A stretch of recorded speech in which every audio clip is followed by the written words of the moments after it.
Welcome to the 2017 Western Athletic Conference Women's Soccer Tournament, coming to you live from GCU Soccer Stadium here on the campus of Grand Canyon University in Phoenix, Arizona.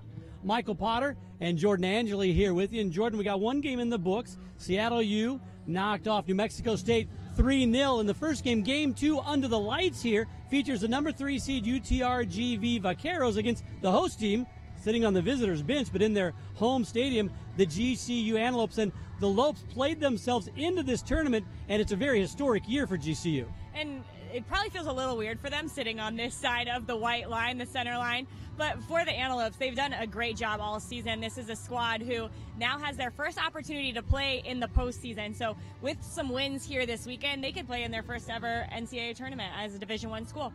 And when you talk about GCU, you start with their senior keeper, Blakely Frosch. And Frosch has had an unbelievable year. She has played all but 45 minutes, and there's no need to take her out because she's had only 21 goals given up and 76 saves. Her save percentage is 76. So she's keeping balls out of the back of the net and really leading from the goalkeeper position. And as UTRGV wants to put the pressure on Frosch, they'll look to Andrea Barrera, their graduate forward.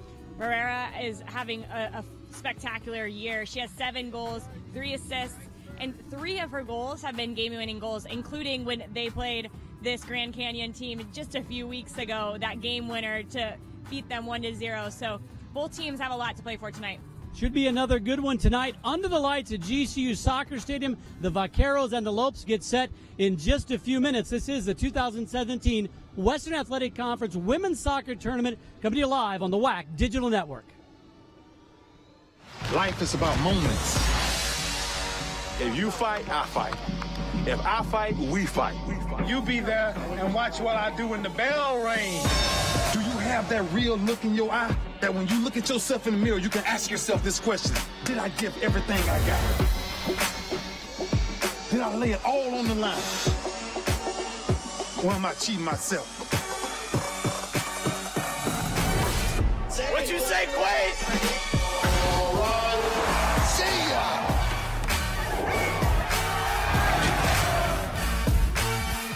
Right at it. Oh! He's done it again!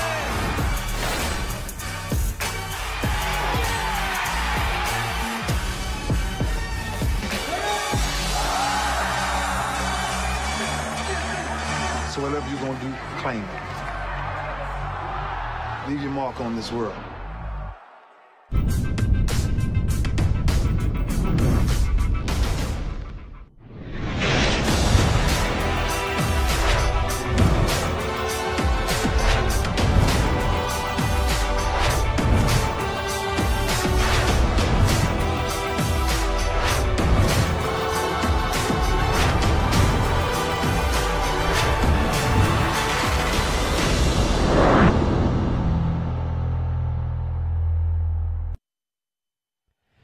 Welcome back to GCU Soccer Stadium. You see the head coach there, Derek Leader for GCU, and getting ready to chat with Glad Bugariu, the head coach of UTRGV. The Lopes and the Vaqueros coming up first. The starting lineups for the Lopes. And Jordan, we talked about Blakely Frosch, but they got some strikers on this squad, some forwards on this squad that can really do some damage. Mila Benedetti is one of those players, a senior from Vancouver, Washington, with 4 goals and 1 assist on this season. 3 of her 4 goals have been game winners. That's pretty good, stepping up in moments when the team needs you. And for Glad Bugariu, the UTRGV Vaqueros, the number 3 seed. You take a look at their lineup here, and they got nobody on the first team All-WAC selection, but 4 second-team All-WAC members on this squad. And their goalkeeper didn't make the list, but definitely one of the ones to watch. Not only her, but Hannah Spetz, 4-year captain, and she just does so much work for them in the midfield. She's a player to watch for UTRGV. Well, these two teams matched up at UTRGV. The Vaqueros got the win 1-0, but as we've seen, anything can happen. Seattle got beat by New Mexico State in the regular season. They won the first game 3-0. They advanced to play on Friday, and we are underway here under the lights at GCU Soccer Stadium, Game 2 of this Western Athletic Conference tournament. And you can hear we got a little bit of band going on here because this is, we talked about in the opening, it's a home away game for the number 6 seed GCU. They're on the visitors bench right now, but they got a pretty decent crowd out here and a rowdy crowd with the pep band. UTRGV looking to push here. And goes out of bounds off of GCU. Should be a corner to get things started. So UTRGV aggressive. And they'll have a corner kick here. Less than a minute underway.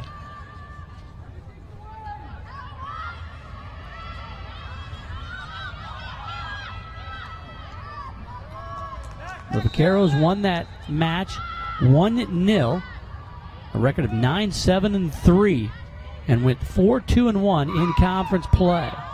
The entry hipped around. Oh, the Lopes might have some numbers here if they can get out on a break. They want to run, but Vaqueros quickly close it out. Ooh.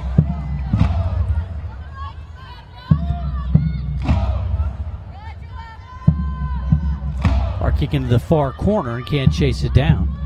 Like those orange spikes that some of the Vaqueros are wearing? Of course. It's so funny, the traditions that have changed. When I was younger, if you wore anything, when I was in college, if you wore anything that was other than a black boot, you were judged as a show-off, and now there is hardly anybody that wears just black boots anymore. So the Vaqueros, the green and orange. A few of them wearing the orange boots.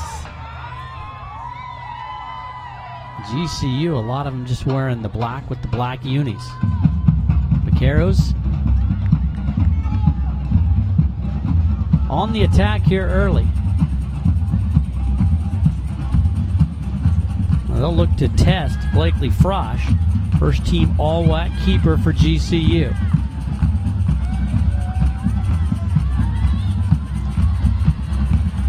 Hope's trying to clear it.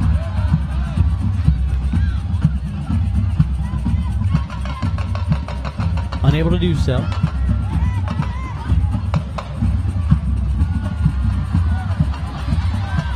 Now the Lopes going to run out.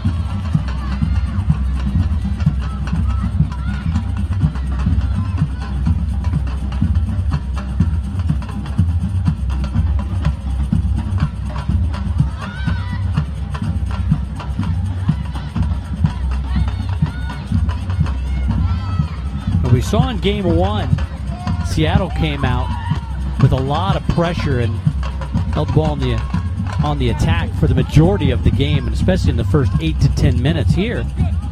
UTRGV trying to get that momentum going early as well. I think it's a good strategy for UTRGV as they're coming into a situation that's a little different. They come to Grand Canyon and they're playing the host as the visitors. So I think the whole squad and the Havocs over there are excited and pumped up, and the best way to neutralize that is to come out on fire.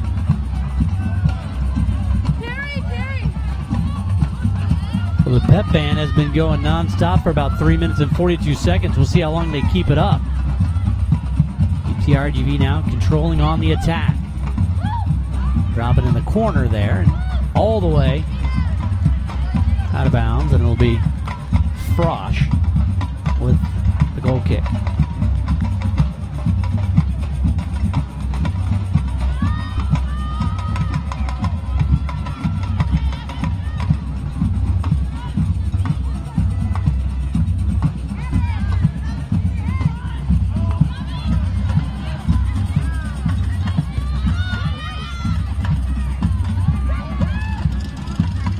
So UTRGV resetting here. A long pass. Wong now trying to clear it, kicks it back. What a great pass by McGee, though. The ball's coming straight at her chest, and instead of taking 2 touches, she just uses the power of the ball to pass it to her teammate with her chest. Now the Lopes on the move here. Something going on. Cook now trying to clear, gets a shot and scores! Well, you were looking for that in the first game, trying to take those longer shots, and Cook just reared back and fired, got some space, and blasted into the back of the net. It was such a quick counter from Grand Canyon. And it was all Mackenzie Cook. She did all that work by herself. The entry ball into her was really nice. But then she turns, dribbles, sees, and she just really reads what the defenders were doing in order to get the ball in the back of the net. It was a great play by Cook. So Cook collects her 4th goal of the year, and it's a quick one. On the attack once again. Well, so it looked like UTRGV was applying all the pressure, but a little breakaway there, a bounce went their way, and Cook wasted no time winding up. Grand Canyon weathered the storm early. The first 5 minutes, UTRGV, a lot of possession, a lot going forward, nothing too dangerous, but Grand Canyon took advantage of their opportunity as they went forward. Yeah, the keeper for UTRGV, Kinga Shahemic, didn't really have much of a chance there. I don't know if she thought that the shot was going to be taken from that far out. Oh, and a nifty move there. UTRGV puts it on the goal, but there's Frosch with an easy save there. There's Bonnie on the far side with a little sombrero as she flicked the ball over the defender's head. That one goes out. Well, Cook, it looked like she dribbled around one defender and then had enough space. I'm not sure if Shahamick was taken a little off guard, an offsides call. It wasn't just one defender, it was about 4 of them. That's right. She stepped over the ball 2 or 3 times, allowed the defenders to shift. Then she found a little pocket of space right at the top of the 18, and that's where she decided, all right, if no one's going to step to me, I'm just going to go ahead and shoot it. And as the keeper, anything she could have done in that situation? I mean, it's hard. There were so many players right in front of her, too. She needed her defenders to step is what she needed to do. So it might have even been a little shielded on the play, so you don't have that quick first reaction. So Lopes on the board early. The goal by Cox in the 5th minute of play. UTRGV on the move.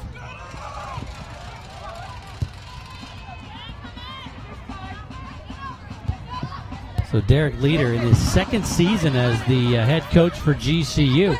He told us earlier when we talked to him about his team, he said, look, the record's not there. 5-12-2, 2-4-1. Had to kind of play our way in on the last day. But he said, all the analytics and all the metrics, it looks like we're playing better. So we feel like we're in good shape, oddly enough. In Grand Canyon, although they haven't been able to compete in the conference tournament or find their way into the NCAA tournament, over the past couple of years, they have been playing good soccer and they have been getting some results. So I think to see that they're even improving on that is great for him, and for them to see just beyond the results and the stats and see that they're doing something to create a better style of soccer within their organization. How big is that for a team that, you know, things didn't go their way records-wise? They feel better, but they play themselves in. Their last game of the year, they win 3-0 over Bakersfield. How great is it that they don't have to fly anywhere? They get to stay home to play in this tournament. Oh, it's the best. You get to sleep in your own bed. We'll talk about the travel plans of UTRGV here in a few moments. We caught up with the head coach, Glad Bugariu, and they didn't quite have as easy of a time getting to this game as GCU did. No, they did not. From Rio Grande Valley, they had to fly through Houston, and their plane got delayed because the coffee pot was broken. So they had to get a mechanic in. You heard that right. The coffee pot was broken. And both of our jaws dropped when he told us that. Then the mechanic came in, and they had to get rerouted because of weather, and then they had to go back to get more fuel after they were already in the air. So it's just a lot of things for UTRGV, and sometimes that adversity can bring you together as a squad. You can only control so much, and things like that make you understand that there are certain things we can control in our playing and with our travel, and that's our attitude. That's how we come to the game, and they've showed up. They gave up a goal early, but they've already showed up here in the first 10 minutes, bringing a good energy. They're pinging the ball around, finding some crisp passes throughout the midfield. So don't expect this to be a 1-0 game. I think this is going to be a few different goals from both teams. Yeah, both teams look to be pretty spry here and ready for action as we get started. To put a cap on that story about the UTRGV travel, They were trying to get her on Tuesday for the awards banquet. They changed on the bus on the way over, and Coach Bugario said they all look great too. How'd they do that with the bus bouncing around? They look dynamite in time, and they got her just in time for the awards ceremony. Said they ran into the awards ceremony, which is such a funny thing. Yeah, you're right. Sometimes we make a big deal about that, everything being perfect and working well, but sometimes it can kind of get you all together and you just have to laugh about it. Always difficult travel with weather when you're going through Houston or Dallas, it seems like.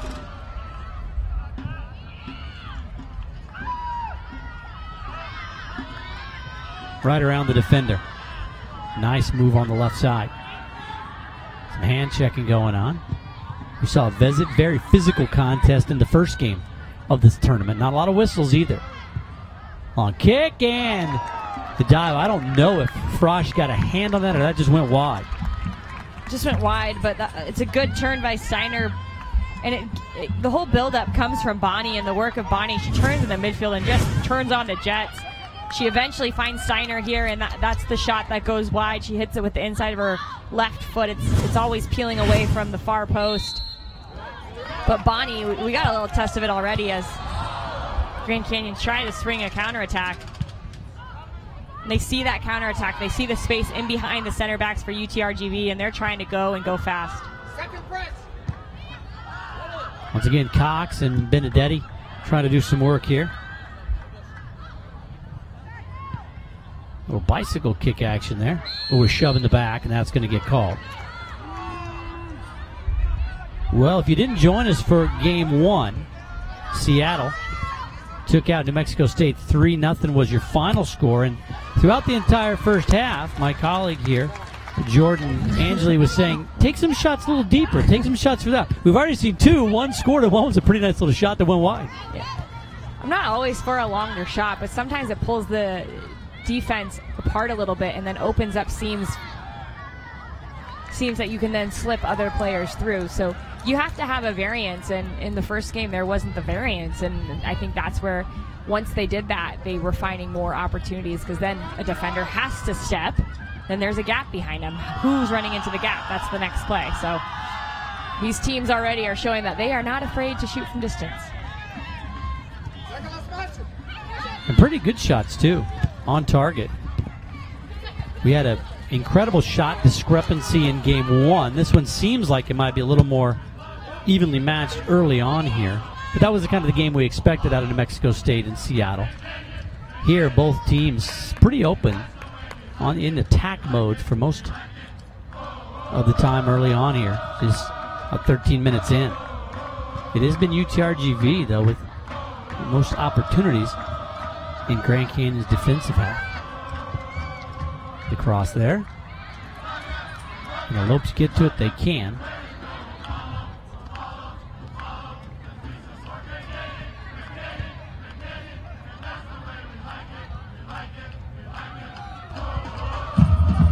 Sarah Bonnie, you talked about her, the sophomore out of Ghana.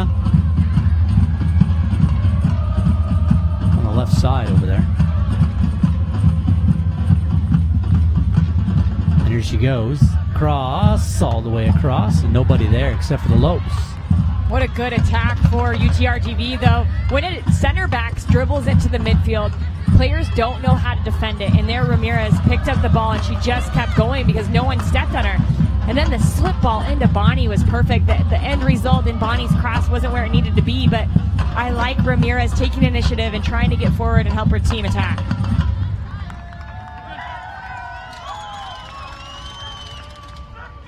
Michaela McGee, the freshman out of Atlantic Beach, Florida. It's the ball in. Try to get the ball into, is that Cox? Yeah, just bounced over a foot. Benedetti on the attack there, but UTRGV going to clear it out.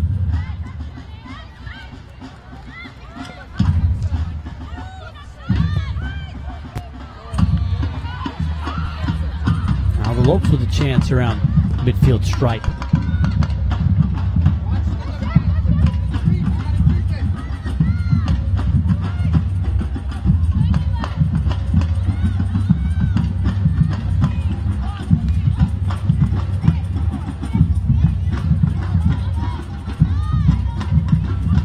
Benedetti standing right in front of the throw in there. That was pretty funny. No call, and now UTRGV kicks it out. Be GCU with the chance. Looks like we're going to get a substitution for the Lopes here momentarily. We talked to the skipper, the head coach Derek Leader, about being on that visitor's bench. He said, yeah, it is kind of weird to be sitting down here. They are the lower seed, the last team to get in, the number 6 seed. A whistle, and will be UTRGV. And you just used skipper so properly. That was awesome. Goes back to my baseball days. Yeah, he gave us a little look like, this is so strange. He looked a little out of sorts down there, didn't he? He had to get his bearings right. Well, the Lopes, a team that really do rely on the analytics. They like to chart that. In our call with him, he mentioned that, and I mentioned it earlier, he mentioned that the numbers don't look good on paper, wins and losses, but their pass percentage, completed passes attempted, and he was going down deep into the numbers. And they said they really look at that. They have a stat tracker for that, and they look at that every time. One of the coolest things about the advancement in technology is the way that they can track things like that. They use a program called Instat, and it gives them possession. It gives them the amount of passes completed for each and every player. And not only that, then you talk about conditioning programs where they can track GPS-wise what players are doing in a game, so they know if they need more rest or not. The amount of technology and how it's usefully used in sports is, I think, only going to help the game advance and hopefully reduce the risk of injuries, especially on the sports performance side. Steiner with a nice job aggressively attacking the ball there and gets the turnover. It'll be UTRGV with a kick there.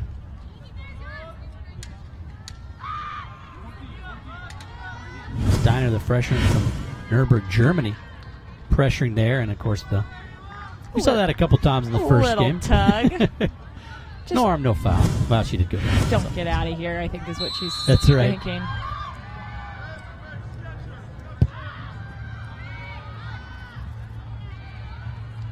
Lopes defense, and the scrum there gets the head on the ball.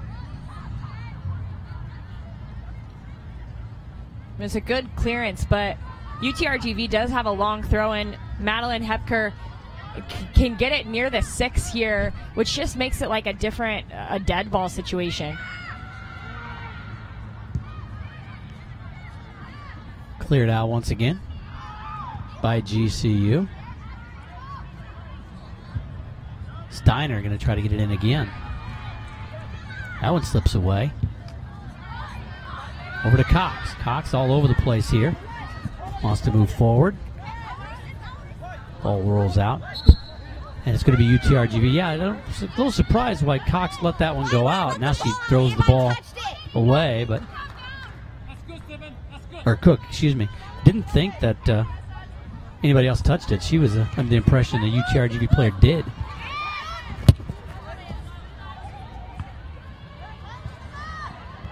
That's good work there by Ansa. The strength it takes to not only take that first ball off your chest, but then to hold it.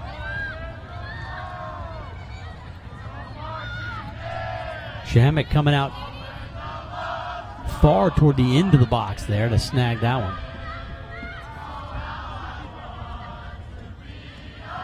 Shemek's got a little experience underneath her belt. She's playing with the U20 Polish national team, played with the U17 team in the Euros, which is the biggest European tournament for that age group. And to have her back there and her leadership and everything she's she's really good at communication. She's good in the air. We haven't seen her been challenged too much, but it's nice to have a goalkeeper with that kind of experience behind a back line. Devera takes off, goes around a couple of defenders. Tries to get past another, Boulder way past another. Trying to dribble past everybody. Center it, and Kinga Shamek out there in time. Well, she took that from the left all the way over to the right, past about 4 people. And you wonder why Devera comes in early in the game, and then she comes in, and that's why, because she is not opposed to a little bit of contact. How about this scoop at the end? Well met by Shamek. Tried to drop it in there. Was that Emma Kane that was on the attack there? Couldn't quite get it to her. Boy, a lot of pushing and shoving. We've seen it already in the first match and in this one. The officials are letting them fight it out. 20 minutes gone by. 1-0 GCU with the lead. Winner of this one will face the number 2 Utah Valley Wolverines at 7 o'clock on Friday night.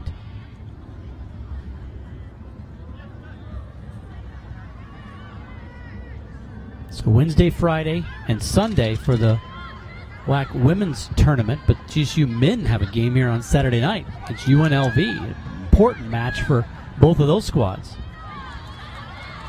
Yeah, as if we couldn't get enough soccer. I think I'm going to go to that match too. That's right. Wong with a nice play to get the ball away from number 4, Jada McLean.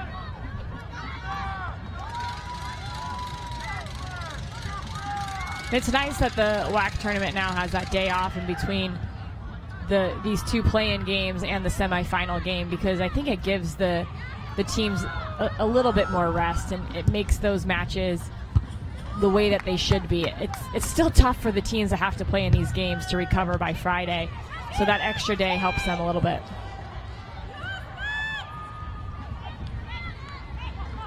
McLean now on the right side. Going against 24. Cook. Now gives it up.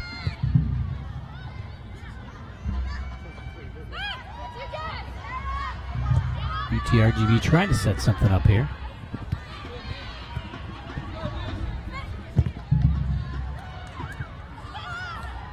Taken away by GCU.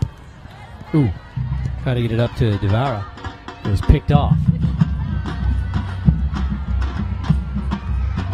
Was out off of GCU.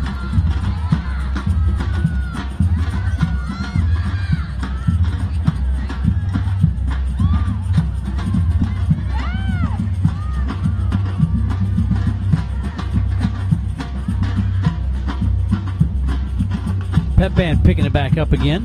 A little bit of a groove going there. Ooh, nice little nifty bicycle kick there. Get a shot off. They do. Just wide. Whoa. Boy, that was some nice pass and some nice play by the Vaqueros. Just wide. A little high. And Ansa and Bonnie know each other very well. Both Ghanaian internationals on the U20 level. And it all started with Ansa with a little bit of flair, kicking the ball up and over her head. And there's Bonnie's effort on the side volley. Boy, that was... We're about 22 minutes into this, and they've already done a few things on the ball that make me throw my hands up in the air. Yeah, that was... They're impressive. Nice play all the way around on that one by UTRGV.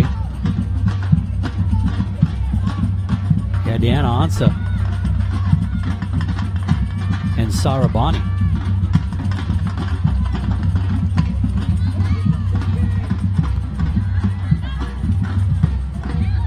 Coach Bagario said that Bonnie stands out, and yes, she does. It was the first minute of the game. I think she turned the ball at half field and ran straight past the defender, and your eyes get a little wider there. The defender has to play her a little bit farther off, which is going to open up maybe more shots for her in front of the defense, because they do have to respect her speed.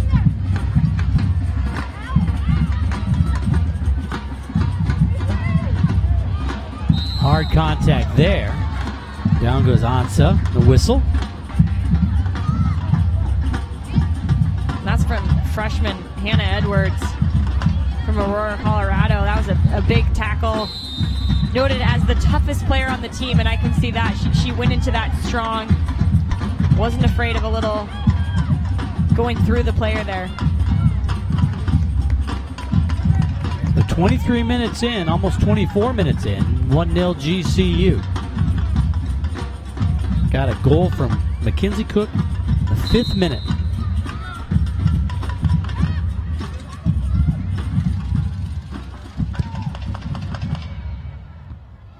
Little shove in the back of Ansa, no call on that one. Devara, they track it down. Benedetti.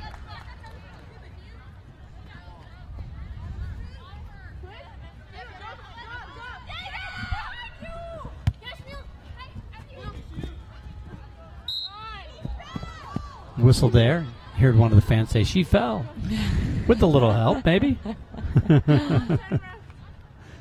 You love it when you hear what the fans scream. Sometimes. If it's appropriate. For the most part. Yeah, it's funny. In the WAC. It's all in good nature and good fun. Once again, they push the ball up on the attack. There's Bonnie. Out off of GCU for a corner.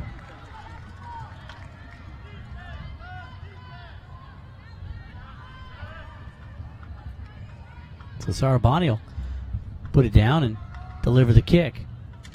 We'll see, there's only one Vaquero close to the goal, so they're going to all come crashing in. Lopes trying to find a run out here. A couple of defenders back, and that ball goes all the way back to that back row. Skied into Frosch. That was close. Devera is pressing the ball so hard. It's making UTRGV's back line make mistakes time and time again. That's not the ball into the box that Irvine would have liked to play, and it's all because of the pressure of the substitute, Devera. Play the ball back to the keeper. We need to correct the clock. When we didn't start it, I think we're off by like 20 seconds. I think we don't need to correct it. International flair, typically in Division I soccer, but for UTRGV, you've got a couple folks we've talked about from Ghana, and of course the keeper from Poland. Spets is from Sweden. A very international squad. You didn't say where Shemek is from in Poland. Kinga Shemek. Oh, let me see here. I didn't plan on this. She's from Poland. I think that's a good effort. I don't want to upset her family that's watching. I would not want to do that with my either. American accent. Yeah, German, Polish, Norwegian, Swedish. What and Ghanaian. What a fun flair that this team has, and so much different aspects of that showing through the forwards, and Bonnie and Ansa showing what they can do on the ball, but then through the midfield there's some really good possession, some crisp passing like the Finnish and the Norwegian, and the Sweden and the Germans are known for. So it's cool to watch how that has influenced the squad. Then you throw in a head coach from Bucharest, Romania. There you go. That's the team right there. And he seems like a fun guy too. He enjoyed us telling us that story about their trip. The cross. Another corner. Yeah, Bugariu out of University of North Carolina at Chapel Hill, but born in Bucharest, Romania, came to the USA at age 10. So another corner. Bonnie lifts it in. GCU able to clear it out.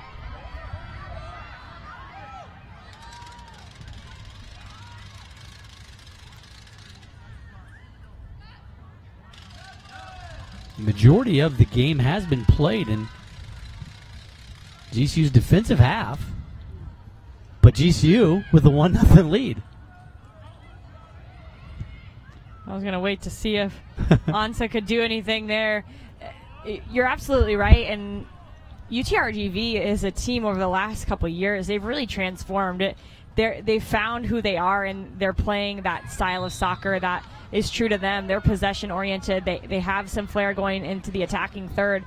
But for GCU, I think that they're defending well. They're getting numbers behind the ball, and when a player has a ball in a dangerous area, they're pressing to the ball as quickly as they can. It's making it hard for UTRGV to get any good quality shots off.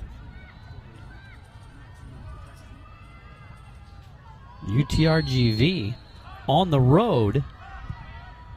That one goes all the way into Frosch. Just sliding snag on that one. On the road, UTRGV 0-5 and 0-5-3 away, and this is their first neutral site game. I guess it's technically considered a neutral site game, but it's almost like another away game for them, and they've yet to win on the road this year.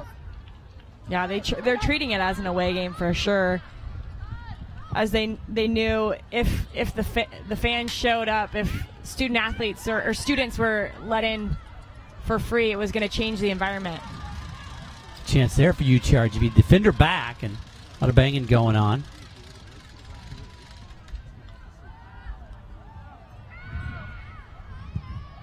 GCU clears. DeVera. Now they're going to try to run it down, use that speed on the outside. Able to keep it alive. GCU does have, looks like they got some pretty good wheels on the outside and the front there. Not afraid to just lob it down the field and the timing's let good. the Lopes go after it. They send it into their front player, that number 9 in the middle, who's DeVera right now. And she holds it up, she lays it back to the midfield, and then it's the players off of her that are running through, and Benedetti and on the far side Kane, they're the ones that they're trying to spring through off that up, back, and through type of motion. Benedetti. DeVera. DeVera looking to cross it. Be a corner for GCU, their first of the match. Boy, DeVera really has. I mean, she came on as a sub, but she's really changed the complexion on the attacks here. I really like her style of play. Very physical. I'm with you on that. She's physical, but she's also really smart with what she's doing as she takes a break here. I think that's a well-played shift by her, about 20 minutes. Yeah, very nicely done. GCU on the corner. Their scoring opportunity for the Lopes. All the way across, the header out. Like UTRGV with the goal kick. So that corner went all the way across the box, and Lopes unable to convert.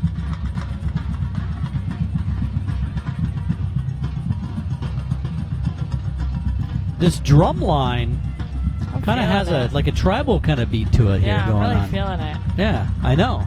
I'm going to turn on the camera up here in the box and see some of the moves by Jordan Angeli.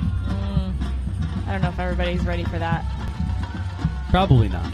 Probably best we keep it on the field of play.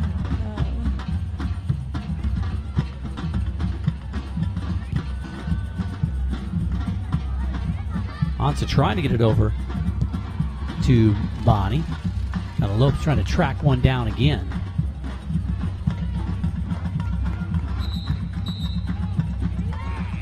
Rachel Mina, number 12, in for GCU. Get a couple substitutions here for UTRGV.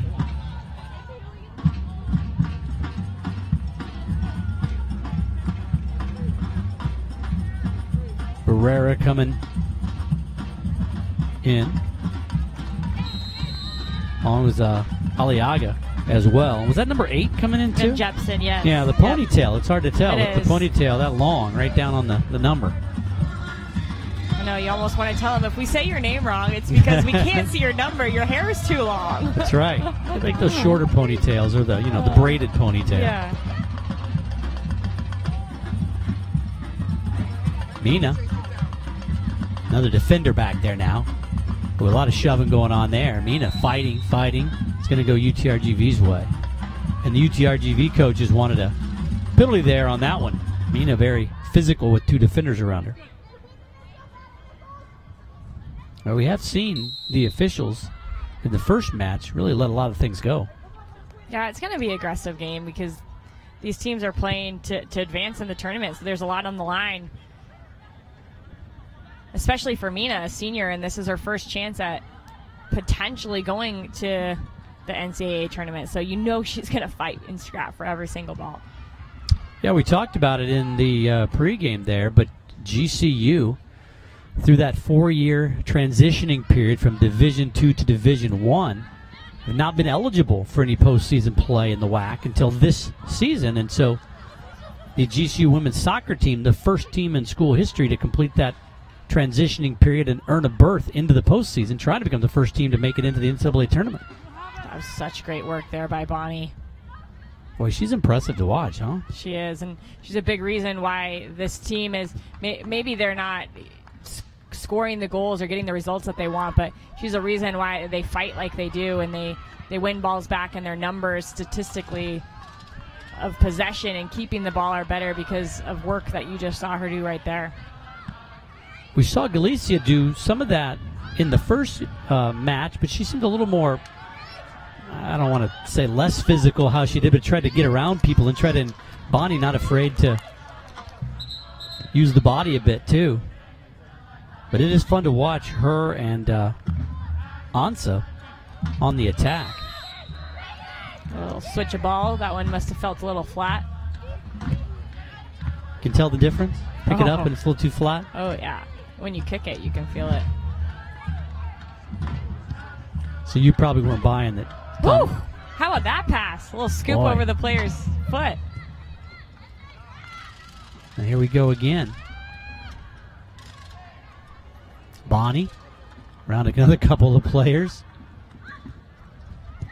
Lope's trying to swarm whenever Bonnie gets the ball because she is so good. Oh, trying to make a move a little too quickly on the other side. Mina was waiting for it. The defender came out past her. And now Lope's trying to get a run here.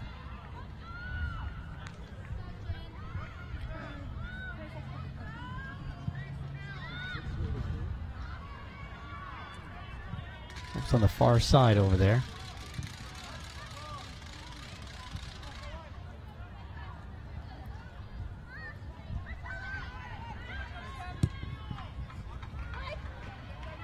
Out comes the keeper, now retreating and collecting that one.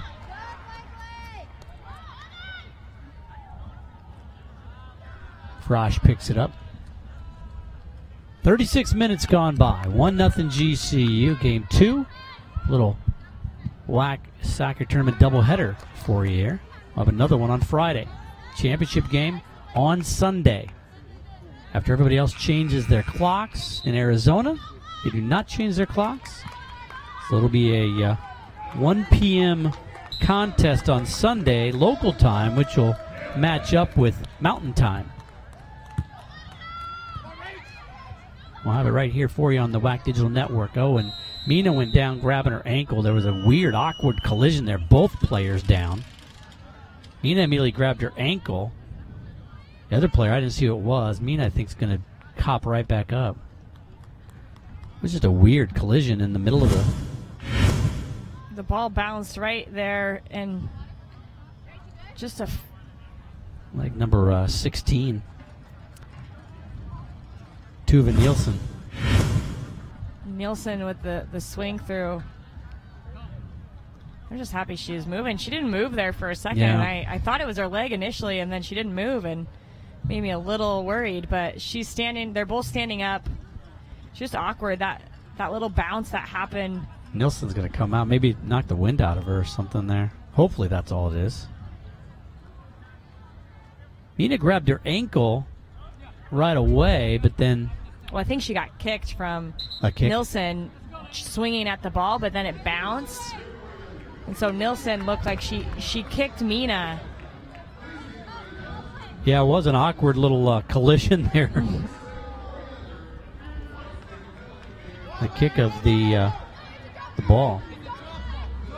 I just made an announcement that you can take a penalty kick at halftime. Are you going to go down there? Oh, jinx. Yeah, I'm going to be down there, so I might as well shoot one, right? And there it is. They both just get tangled in that swing through. Well, it's good to see. I wondered, too, if maybe Nielsen had hit her head on the turf. You always worry about that, too, but it didn't look like she did. So back underway here. 36 minutes gone by here in Game 2 of the evening. 1-0 GCU. Mina's still out there. Nielsen is on the sideline here and come out. And now the GCU coaches are maybe arguing with whether they can come back in or not. We got a whistle down. How is that not a drop ball? That was two people got hurt. That is a drop ball. Mina once again couldn't control. You can hear a little bit from our crowd mic. The GCU Lopes are not real happy with the officials down here. First it was the assistant coaches, and then Derek Leader was unhappy, and then a little shove by Mina. And that's the oohs and ahs we heard from the crowd as Mina just goes into the back of the defender for UTRGV. you can go shoulder to shoulder, but once that shoulder's turned and you go into the back, that's going to be a foul right away. Mina again in the middle of it. And I think we're going to get a yellow card here. Yeah, Michaela Mina just a little fired up after that challenge at half field, which, you know, so that happens. That was on Mina, right? Picked up the yellow. Yeah, and that it's just two fouls too close together, pulling the player down there in the middle of the field, and Mina gets a yellow card.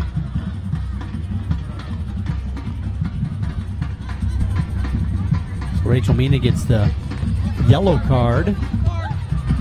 We'll keep an eye on that.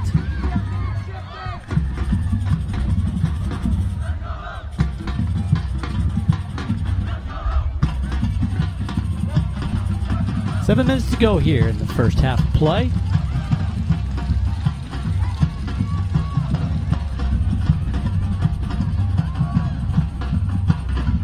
UTRGV has been on the attack the majority of this half.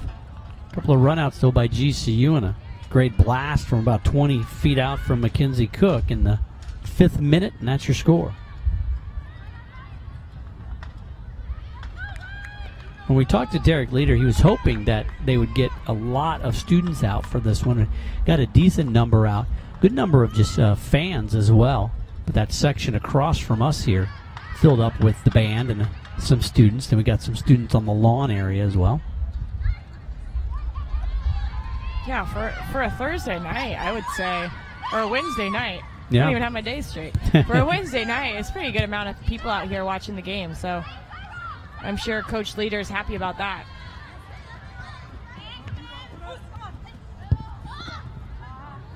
That errant pass. Picked off by the Lopes. Try to push it ahead. Mina going to try to track it down, but. And square balls in the middle of the pitch are so difficult because if someone picks it up, they're going straight down your throat, and that's exactly what Grand Canyon just tried to do. Cameron Larson checking in, 5'11" freshman out of Gilbert, Arizona. And Mina's going to come out for a bit. Good physical work there by Mina.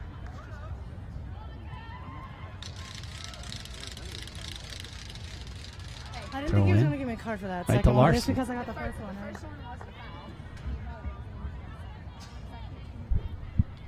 So Lopes have another one.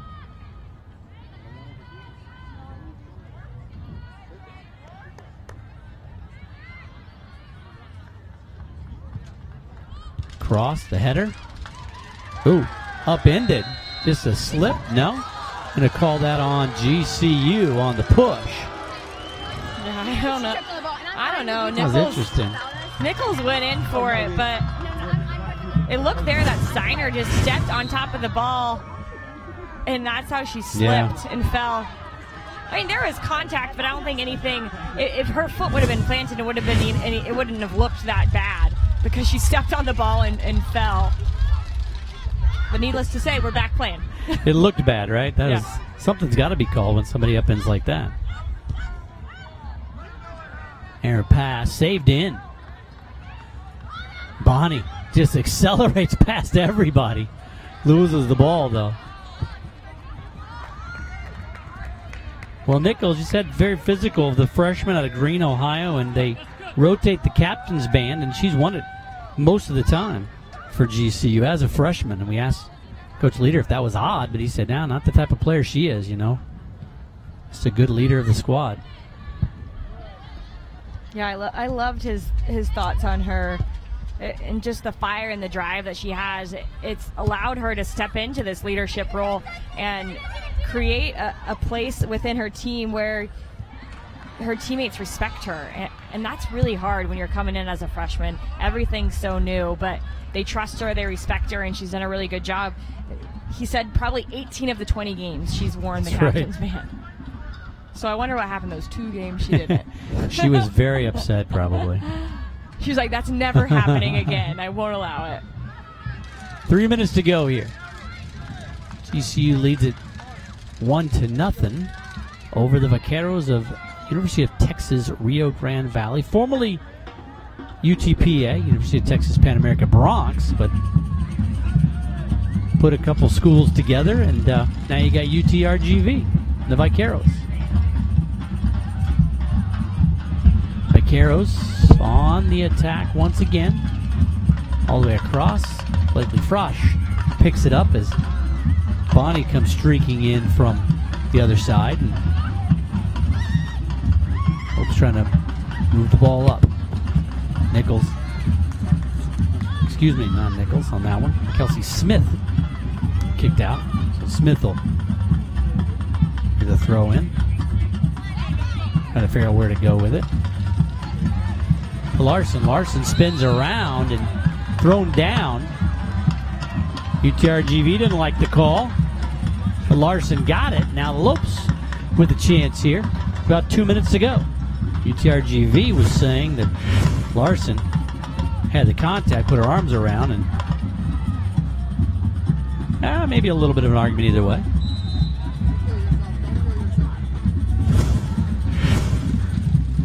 Cook with the kick.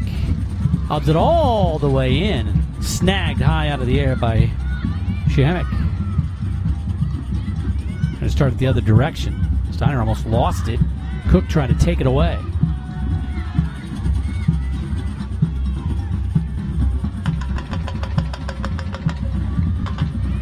Under 2 minutes.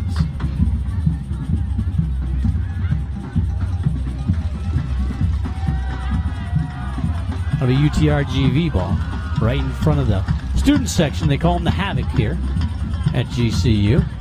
They're getting geared up for a basketball exhibition game tomorrow in GCU Arena.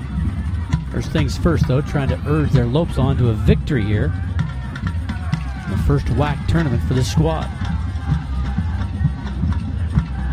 Less than a minute.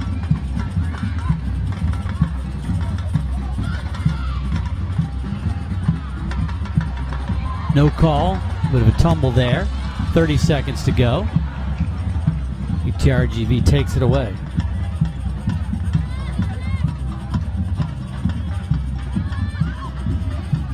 Benedetti pressuring the ball. Get it back to Kinga Shemek.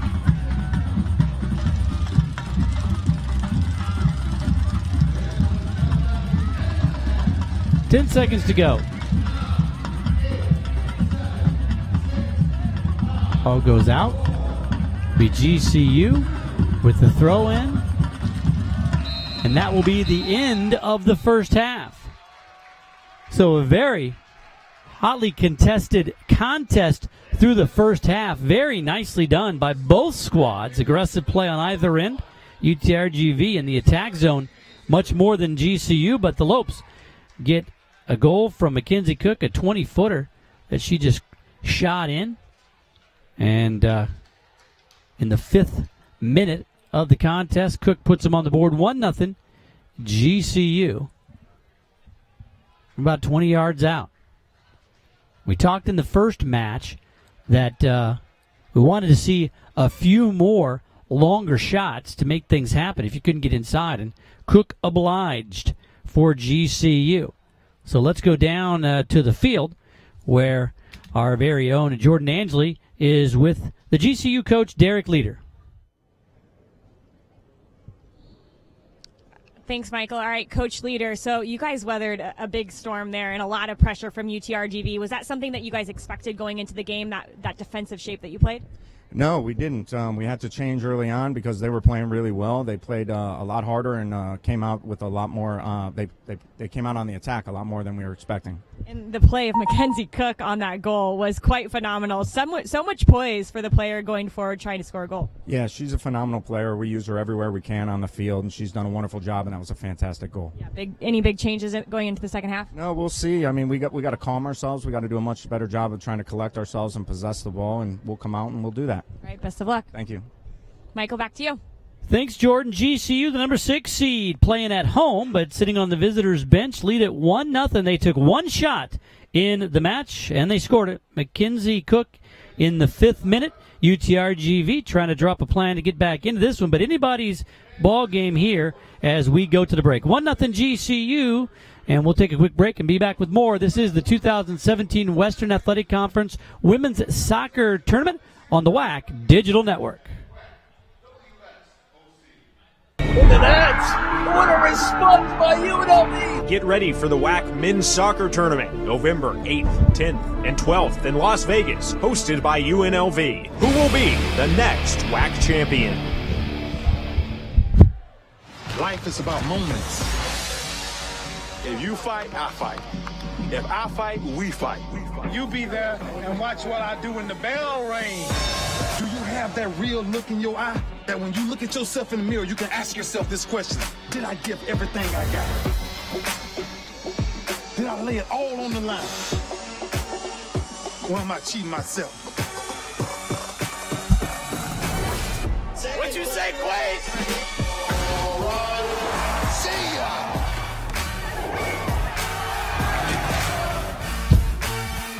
Right at it. Oh! He's done it again!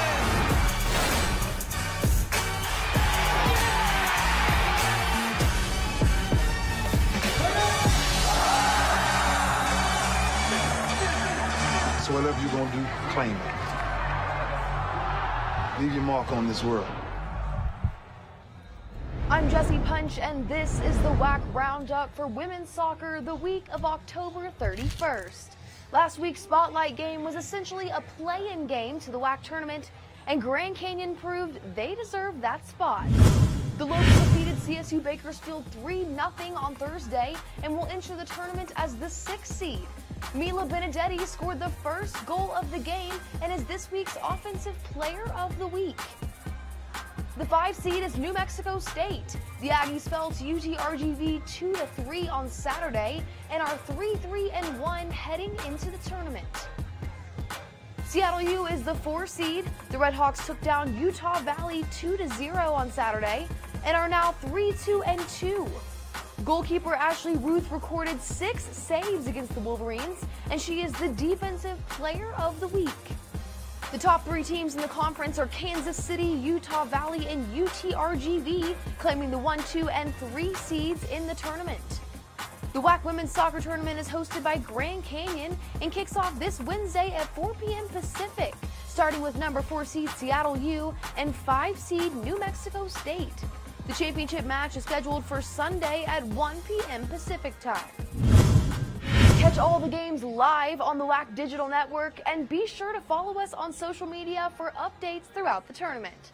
For the WAC Digital Network, I'm Jessie Punch. On the field, in the pool, on the court. We wear our game faces under the lights. But sometimes our toughest opponents aren't wearing a uniform. Instead, we confront them internally. Mental illness affects 1 in 4 adults in the United States. And suicide is the 2nd leading cause of death among college students. If you or someone you know is fighting a silent battle, please speak up and ask for help. You are not alone.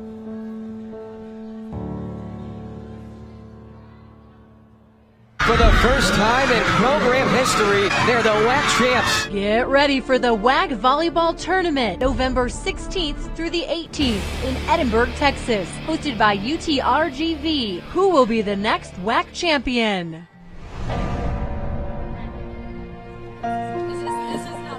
The big winners at the WAC Women's Soccer Awards Banquet were the league champions. Kansas City collected their first ever outright WAC regular season championship trophy.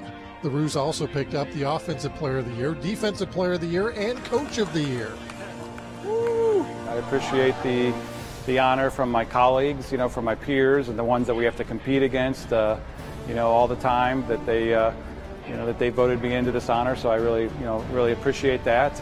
Lexi Howard led the WAC in goals with 12 and was second in points scored with 27.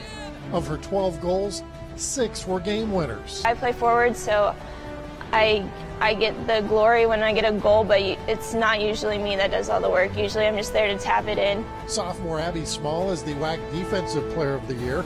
She anchored a defensive line that gave up just 1 goal when WAC played this season. I just really wanted to stress this is a team effort.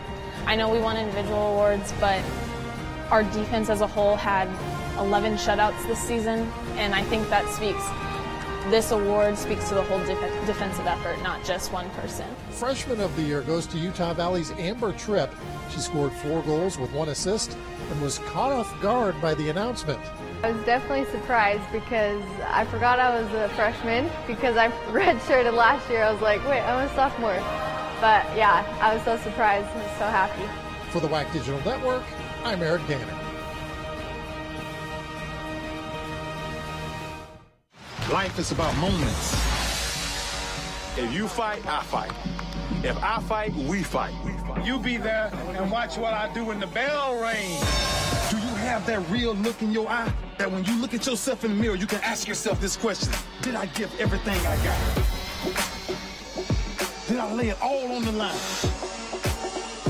Or am I cheating myself?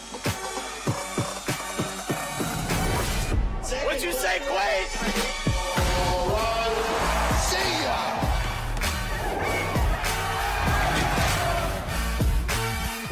Right at it, right at it. Oh! He's done it again!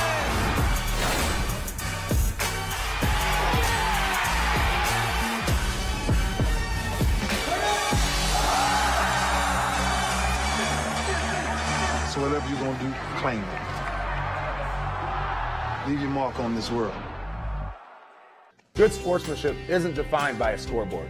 It isn't defined by how high you can jump or how fast you can run. Good sportsmanship is all about character. It is about doing your best for your coaches and teammates. It's about having respect for your opponents, the officials, and the fans. Good sportsmanship is winning with class and losing with dignity. It is fair play, perseverance, and team spirit. Good sportsmanship is what unites us. We are the Western Athletic Conference. If I lose, I'll respond with respect. If I win, I'll back it up with humility. If I fail, I'll rise up with honor. It's tough for us to put it all on the line. Don't undo my hard work with poor sportsmanship. Respect. It's the name of the game.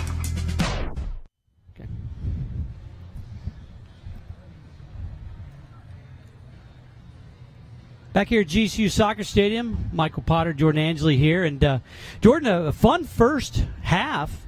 Grand Canyon took one shot on goal, and they scored it.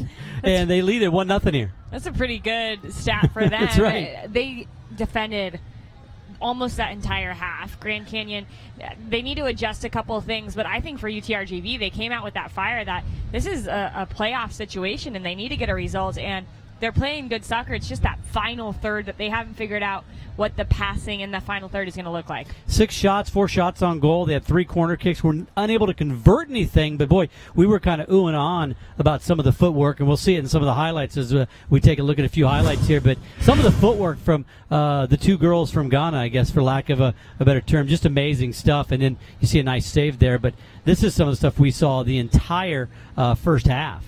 And that was Bonnie on the ball on the far side. Before that, she flicked the ball up and over the top of the defender's head. It just has so much speed getting to the end line there. The cross was not where she wanted it to be. But on the other end, Frosch doing a good job of coming up and, Shemek. And there's the goal. And it was all Mackenzie Cook. She dribbled, she faced up, she found a little gap at the top of the box and was able to put it in the back of the net. Well, and you mentioned it as we were talking about it. A tough save attempt for Kinga Shemek because there were 4 white jerseys between her and the ball, and she probably just lost sight of it, didn't react real quickly on that shot. And her defenders kept dropping off, and then when it was time to step to Mackenzie Cook, you could see the player lunge to the ball, and Cook just drove it low into the far post, exactly what you're supposed to be in that situation, and she did a good job of tucking it into the net. Cook picks up her 4th goal of the season, gives the Lopes a 1-0 lead here. We are at the break. Back with more. This is the 2017 WAC Women's Soccer Tournament on the WAC Digital Network. We will ask new questions. We will find innovative answers. We will connect science with research, providing solutions, improving lives. We will look at more than words and numbers, GCU learning beyond the basketball classroom, here, Nicole Powell, exploring the new ex-WBA worlds. player, is our We will head coach inspire there. and She's challenge sitting right over you, there. Yeah, creating her opportunity her and building sweatsuit, she tomorrow always together. Yeah. The University of Texas Yeah. Rio Go Grande ask her for Valley, it. She'll a pick new it. university Yeah. for the 21st century.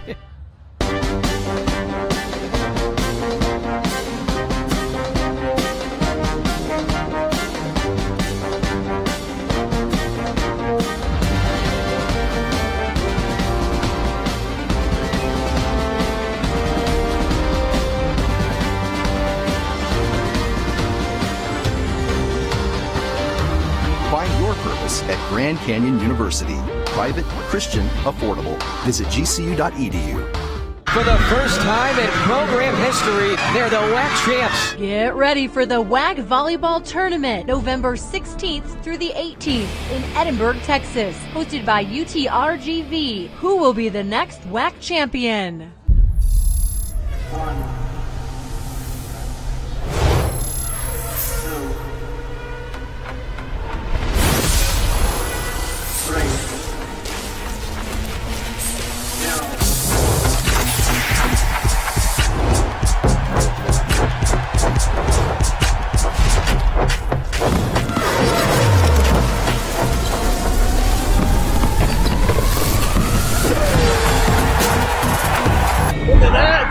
What a response by UNLV! Get ready for the WAC Men's Soccer Tournament, November 8th, 10th, and 12th in Las Vegas, hosted by UNLV. Who will be the next WAC champion? It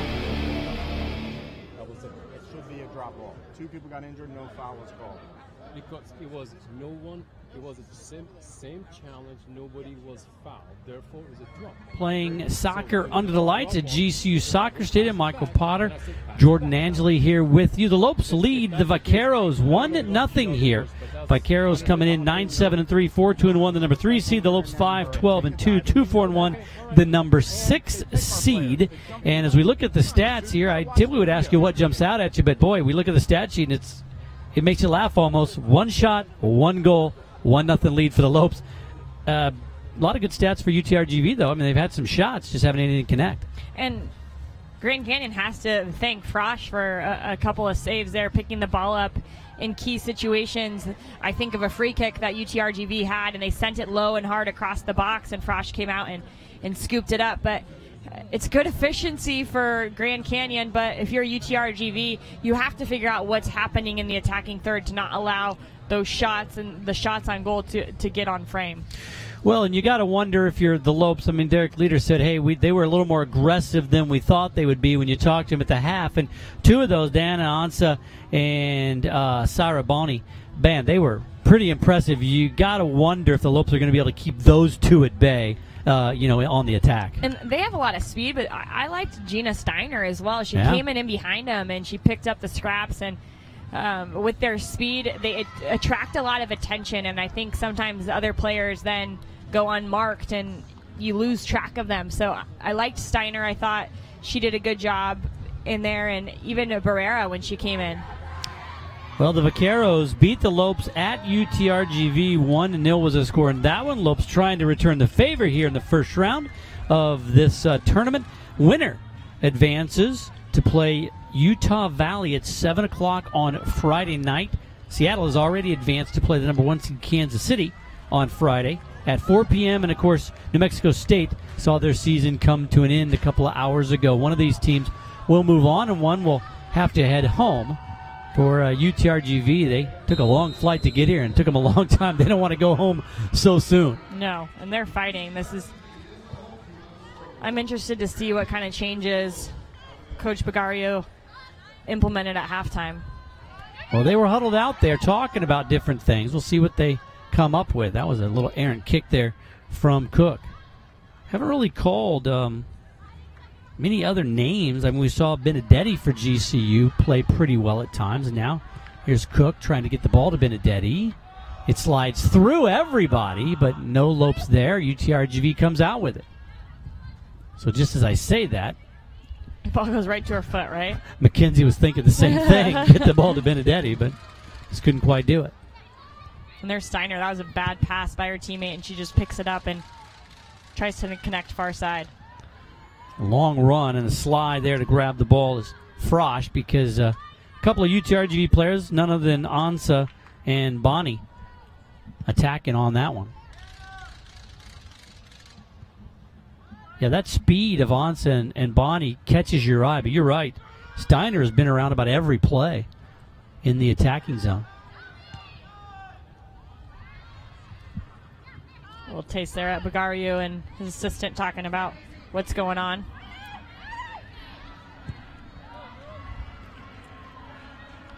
Racing back, a defender. In the corner, nice spin move. Getting some space. Cross. Cut down. Send it ahead. Oh, boy, that just reached out and grabbed that one. Boy. And the AR is tapping his pocket, which is interesting. It looked intentional, and I think if it's intentional, it needs to be a yellow card, which it is. Larson gets the yellow card, and she's surprised. I'm not sure why, because I'm not sure if that couldn't have been intentional with the ball above your head, reaching up for that one like that, but we'll see. Couldn't have been unintentional. I think, she definitely meant to do that. It looked like a good volleyball hit. Yeah, almost spiked it down. The defender just raising her hand like, whoa, what? Is that legal? Can we do that now? In her defense, in Larson's defense, if that was me, I would have said, what? Why is that a card, too? That's right. You never admit to it. I think that's what you do as a player. You just got to... Yeah.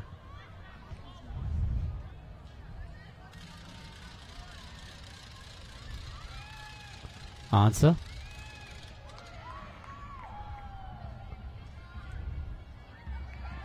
Steiner can't control it. Out comes Lopez, I believe. Lopez tried a lot of those longer passes, trying to get behind the defenders. UTRGV doing a nice job intercepting those, kicking them away. And UTRGV is allowing those longer passes now to come in front of them. They're dropping off a little earlier. There you can see they're fine with Benedetti getting the ball in front of them. They're protecting the space in behind, which is more dangerous to them than that space in there where they can throw numbers back and get their midfielders to come double down on the ball. There's Steiner. Bad pass there and intercepted by the Lopes. One goes out off the foot of Cook, or maybe before it got to her foot, but either way, UTRGV throw in. Hepker. Ansa. Ooh, that one kept alive by the Lopes. Benedetti. Tried to play it to herself. She does. Larson now. Trying to outrun the defender. And can't quite get to it. Boy, Shahamick coming all the way out on that one. Had to. And then was so poised when she just touched it around the oncoming forward. Shahamick showing a little bit of her foot skills. So both teams aggressive on the attacks. That one off of a inadvertent hand.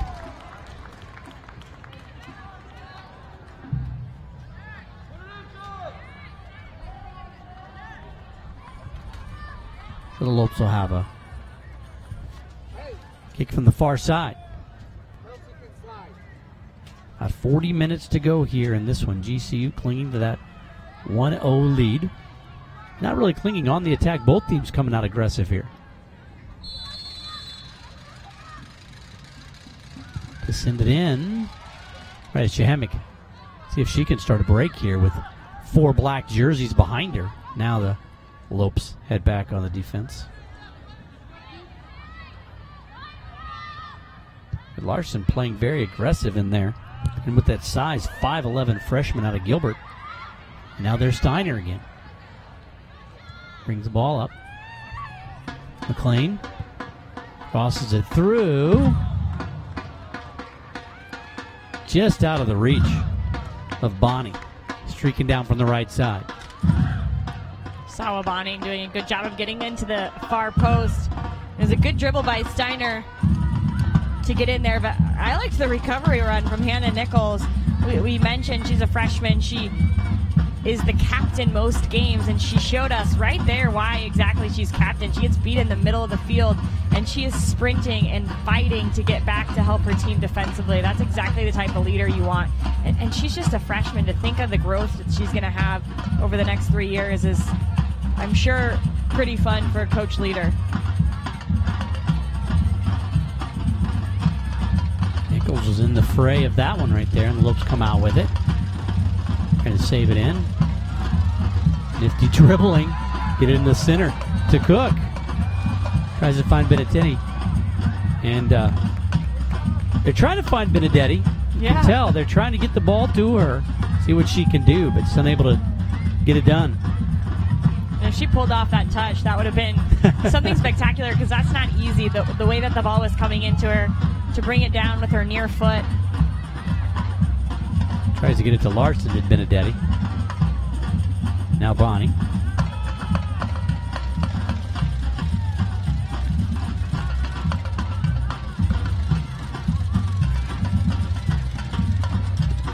Cook took a tumble there. Out on the left side with some open space. Reverse course. Good battle for the ball there and taken away by UTRGV. I've been really impressed with Marcela Ramirez. Wow. She's a captain for UTRGV, and defensively she is so solid. She's won a majority of the balls back for UTRGV when they're in their defensive half, but she also has this knack to know, that's her on the clearance there, a knack to know when to go forward and help her team in attack. Come the Lopes, and there once again. Stopping the play is the captain.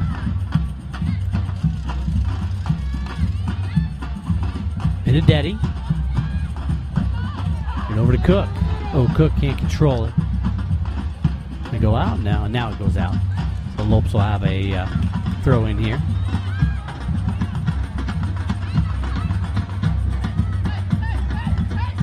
Well, GCU had their fair share of injuries. Madison Wisely went down in one of the early games against Texas Tech with an ACL, and then they had two players go out in the spring with ACL injuries, Briley Hawkins and Fiona Samadurov. 3 players they were counting on this season. Attack the kick well wide. But we've seen that quite a bit, those ACL injuries, quite a few in the Western Athletic Conference this year. It's hard, you look at them and seemingly as many contact as non-contact. And that's one of the things Coach Leader said. They were looking for reasons and any commonality, and 2 of them were contact. The 2 in the spring were both contact. So, and these were 3 players he thought were going to start this season in the fall, and he wasn't able to use any of them. And it's a hard, ACL injuries are so difficult because there isn't one common factor, and there are so many different risks and things that put you at risk for tearing your ACL that you can't say, oh, just do this and you'll avoid it. Right. If we knew what that one thing is, I probably still would be playing soccer. That's right. Benedetti trying to track it down before it goes out and cannot do so. Yeah, you obviously injured and recovered, 3 times from ACL, and was something different every time for the injuries for you? Yep. First one was non-contact. My second graft was put in incorrectly, and then my third one I was taken out as just a poor tackle in the middle of the field, and it was contact. So all different things, and each as hard as the last. Benedetti, does she have a chance? Oh, she goes down as she tried to make a cut. That one goes out.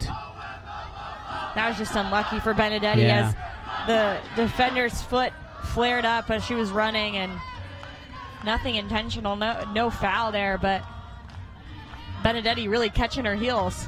Just got tangled up there.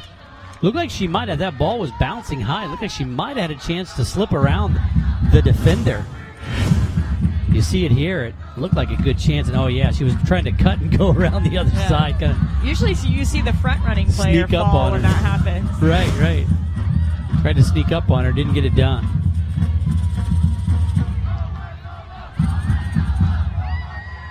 Well, so for your ACLs, contact, non-contact, and then physician. Those are your three. Unfortunately, yes.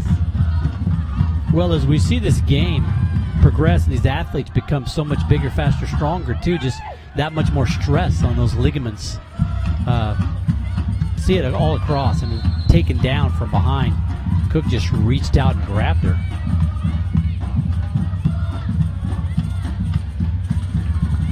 And I probably would too, because Sawabani is so difficult.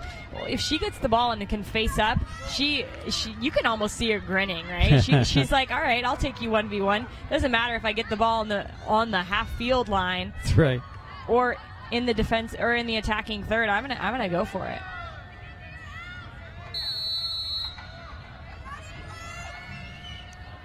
Now UTRGV going to fire one in and well wide.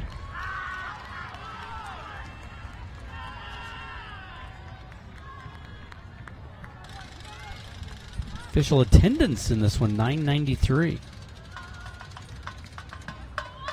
Couldn't get 7 more people? Right, come on. Do we count? Yeah, they got to count us. We got at least 7 up here in the box. I wonder how many athletic teams we have, too, because we've seen a few, right? We've got the women's basketball coach on hand. Nicole Powell brought her squad out, her first year, former WNBA player.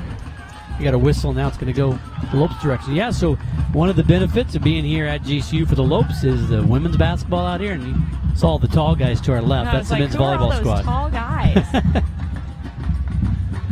I think we have the baseball team down front. Andy Stankiewicz, the former major leaguer, the head coach of that squad. I think they're down in the front row.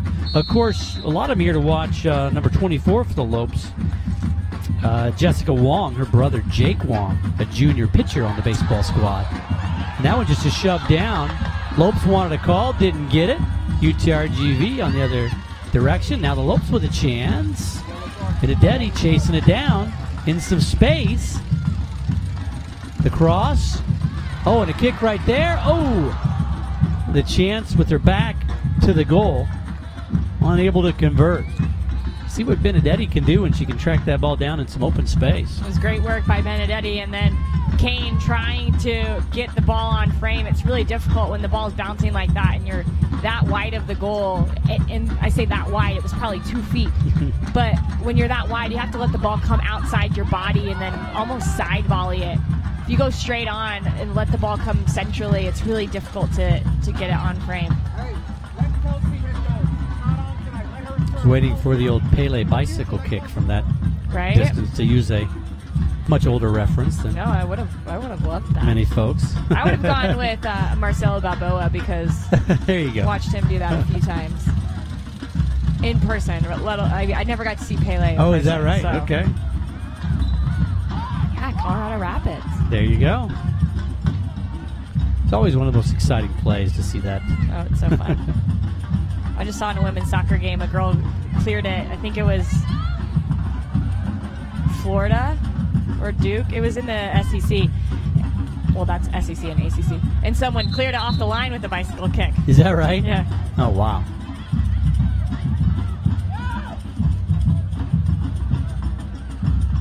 So Lopes on the attack here. Ooh, nice control there. They get it to Cook. Should have a shot here. Squares up, fires, blocked. Nobody there for the rebound. Oh, a nice job by the keeper, Kinga Shahemick. It was almost point blank on that one. What a great save by Shahemick. It was good passing by the Lopes, and here's Kane. She winds up, and Shahemick was going right, and the shot then came left, and she had to make this acrobatic save, pushing it off of her left side. It was a really good save in the end. That's when you're hoping somebody's crashing toward the goal and can get an easy one. But good defense by UTRGV, the white jerseys there. So Lopes with the chance there, denied by the keeper for UTRGV. Gonna get a substitution here. It's as if we are. 30 to go. And here is Jessica Wong, the freshman from Chandler, Arizona, and Hamilton High. Of course, Hamilton in the news with Cody Bellinger of the Dodgers, a Hamilton High kid. Oh. His brother had committed to play baseball at GCU, but got drafted, went pro. What a life. As Cody did. Went straight from high school to the pros. I did not have that opportunity. Me neither. Not many do. So Wong back in there for GCU. Hopes have been in the attack zone here for quite a bit. The good thing about that, too, is it keeps the ball away from Bonnie and Ansa, as well as Steiner. Those are really the three that have been providing the bulk of the offense and the attacks for UTRGV.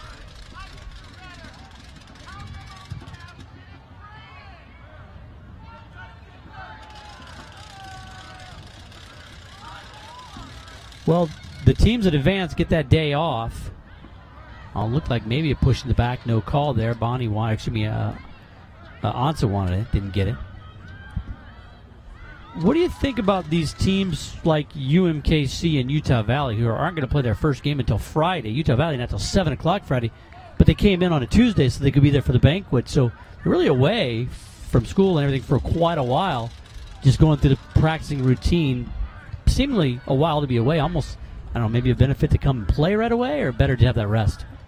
I think if used properly, the rest is just like any other week during the season where you play a Sunday game and then you play a Friday game. And it doesn't make it that much different. The only difference is that you're not going to school during the week, right? So you come in on a Tuesday, then you have essentially 4 days without schoolwork. So I think it's important to establish some kind of routine, but one of the good benefits of that is you spend a lot of time with your team. So what can you do together to like create that feel-good energy going into the game on Friday?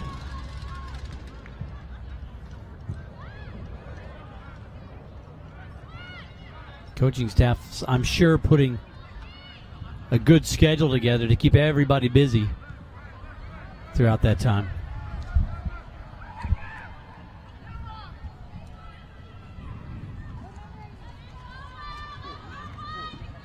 One nothing GCU. Want to say hello to all the fans watching tonight's broadcast of the WAC Digital Network on WACsports.com, Roku, Amazon Fire, Apple TV, Android TV, along with the official NCAA Soccer Facebook page. You can see Jordan and I in so many places. Gosh, all over the place. Thank you for watching. You're probably actually tuning in to watch the game more than us. So you can see the game on all those places. Pretty exciting. This new age of broadcasting, how you can get the games and get the competitions in so many different locations. But we're happy you joined us. We've had some good ones. Seattle really, if you look back at it, dominated Udvar with a chance there. That first game won at 3-0. This one a very competitive game. It's still in the balance with the 1-0 lead for the Lopes with about 27 minutes to go. I mean, it really could swing on one big play either way here. Well, that's exactly what Grand Canyon did in the first half is they didn't have the majority of the play going forward, and they've had quite a lot more of the play in the second half. But UTRGV started off so possession-oriented, and it looks like they might be shifting the way that they're playing in the midfield with just now Spets, the one holding midfielder, and putting two players in front of her, seeing if that little change can help them get forward and create some more numbers around the top of the box. Yeah, GCU with one shot on goal, not only on goal, in goal in the first half. They've already had 3 more shots on goal or 2 more shots on goal and 3 more shots in the second half. But still, you look at the numbers: 8 shots, 4 shots on goal for UTRGV, and 3 corner kicks, and just nothing to show for it yet on the scoreboard. But they keep pressuring. Pass intercepted and headed out of bounds and out of the stadium. I think it might have bounced. Yep. Try to clear it. Devara unable to get to it.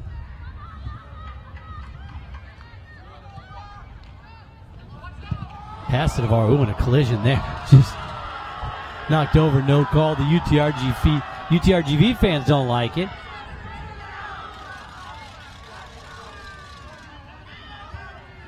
And you know what you're going to get when DeVera comes in, so it almost looked like Nielsen for the UTRGV. Yeah, knew that was coming, and it was a late hit by DeVera. So I get it. You're the home fans. You're going to scream out everything that goes against your team, but I think it was the correct call there.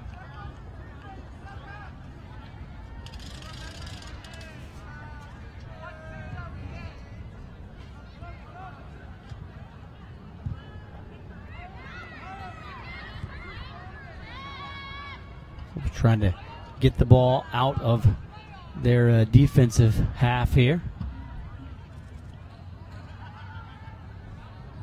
Here comes Bonnie. She's going to track it down.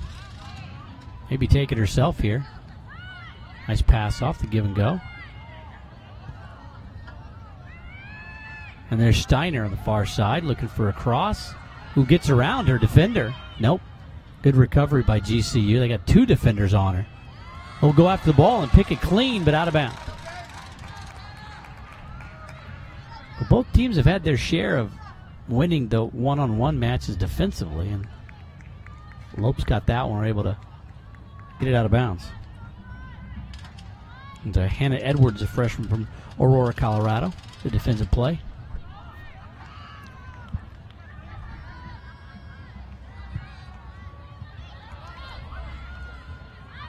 Devara. Going to try to chase it down, but that one's going to go out of bounds as well. 23 minutes to go in this one. Winner advances to play Utah Valley. Utah Valley won this thing back in 2015.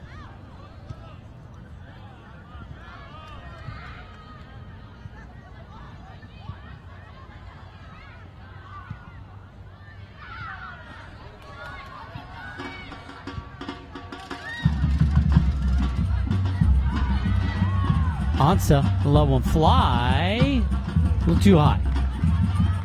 Not a bad idea there. Ball was pinging around the midfield stripe quite a bit there, so Ansa, low one go, just a little too tall. And what UTRGV decided to do, they have Spets holding in that number 6 position, so they're playing a 4-3-3, and that pulls Ansa into the midfield, and she's playing like the number 8 position. So she's coming a little bit deeper, but allows her and Steiner to connect a little bit more and then run through. The runs out of midfield are really difficult to track. So I think by bringing them back into the midfield, they're trying to see if they can hold the ball up with their forwards and then allow those 2 to run past. A foul there. UTRGV will have the ball. The band picking it back up again. Took a little break there for a while. It's a section of percussion instruments. I was told it's not a band. You can't call them a band? I guess not. I was told I couldn't. Who told you that? Someone that looked official. Okay. Well, we'll take their word for it. I do only hear percussion. There they are. Look at them. There you go. I like the jingle bells. Well, they got the bells, isn't that? That's a percussion instrument. I'm not sure what these guys on our left here, what kind of dance that is, but if we can't call that a band, we can't call that a dance. Something the kids are doing now, right? It's all the rage with the kids these days. A substitution coming in for GCU. So the percussion ensemble trying to get things going. So Cook comes in. Lopez will come off. I think Lopez was happy to come out of the game on that one. She marched right past everybody, putting on her pink shirt. Not too pleased to be out of the game. Right in front of the UTRGV bench. They are not happy about some of these aggressive plays by the defenders for GCU, urging the referee to make a call. And they were hinting at that had happened a few times. I don't remember this from McGee, but there's the lunge from behind. That's a dangerous. A little bit of a shove, too. Yeah, puts the player in danger. Yeah. Should that be a yellow card? I mean, is it something shot there and by itself? Should or shouldn't be a yellow card? Back in the box. Get your answer in a minute if they can get the goal in or if the Lopes can get it out. Oh, Benedetti, if she can get around this defender, could make a move, but good defense there by UTRGV. Over to Cook. Going back to that play, could it have been a yellow card? It could have if she would have left her feet from behind and tried to go in that way, but the fact that it was from behind, that's why the call gets, why it gets called, because you have to protect the player, and when they're defenseless trying to protect the ball and someone comes in from behind, it puts them in danger, and that's what the referee's trying to go without. Carrier, MJ Carrier's checking in. A freshman out of Gilbert, Arizona, and Seton Catholic High here locally. They are fighting for the ball. Kick it back to the keeper here.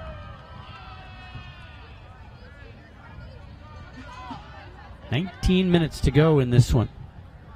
Lopes got that goal in the 5th minute of play, and it has held thus far. Collision there. Devara goes down. She initiated the contact, but she hits the turf and hops back up quickly. I can't get enough of the way that she plays. She doesn't go beyond or below like a run, not even a jog.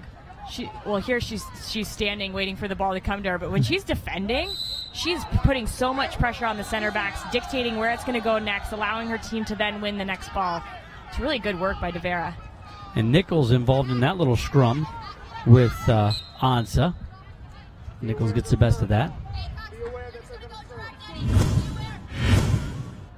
Nichols doing a good job of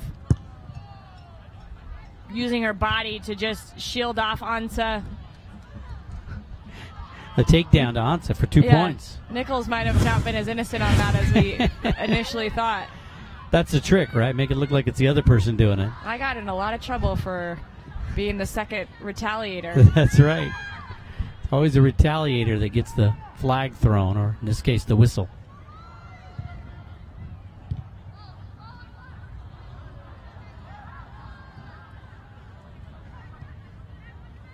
GCU's going to come out with it. Nice move there by the Lopes. Devara. That's such good work. Ooh, oh my it's right around the defender. Has the ball in the middle. Ooh, tried to get it over to another Lopes. Is that Benedetti? Couldn't get it there. It is Benedetti. Well, it was a good idea. Great move initially, and then a bad pass there. Cook directing traffic. Devara.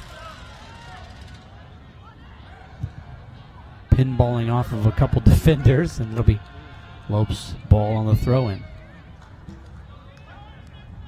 Yeah, it's a bit of a combination with Devara of some really graceful, athletic moves, and then just kind of a bulldog in amongst the masses. It's fun to watch. Maybe not so fun to play again. Right, I don't want to play against her ever. Trying to get the cross, but the whistle was late. The keeper was holding her hand up the whole time that it was out. Allison Smith, you got to take your penny off. Smith's so excited she's going into the game, she forgot to take her penny off. And now Ansa coming out. She might just be a little out of breath here, getting a little breather, but yeah, Smith was ready to just play. Didn't change anything.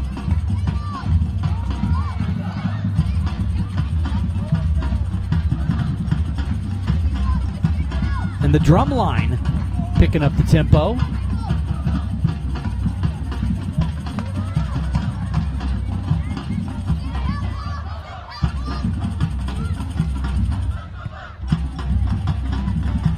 McLean, let's take it away. Just a little bit more movement off the ball is necessary for UTRGV if they're going to claw their way back into this game. They were moving so well off the ball in the first half, just creating opportunity after opportunity, and they can't lose sight of that. Boy, a lot of great individual efforts out there.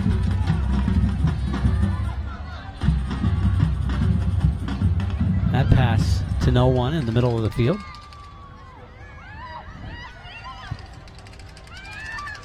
Steiner, McLean cuts in. An opportunity, a lot of hand fighting, and the defense, UTRGV wanted something out there.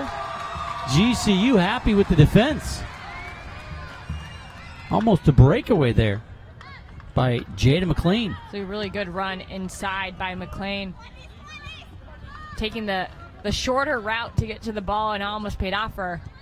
Well, she really did. Just cut there and hit the Jets. Well, she took a step with her left foot to make the defender look like she was going to the outside. And then she just cut straight in, met the ball where she needed to. And if it weren't for a soft second touch, she might have been in behind. Benedetti in a battle down there for the ball. A lot of pushing and shoving between those two.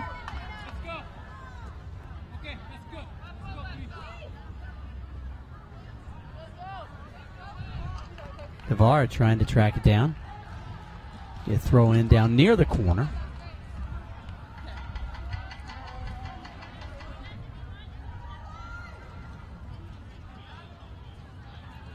You have Benedetti and Hepker in a battle down there. He's going to throw it in for GCU. Oh, there we go.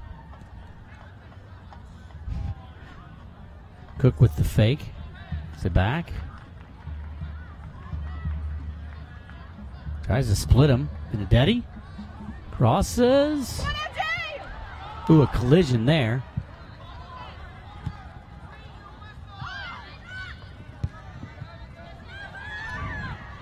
Ooh, almost a breakaway. Could still be one. A physical play by the Lopes.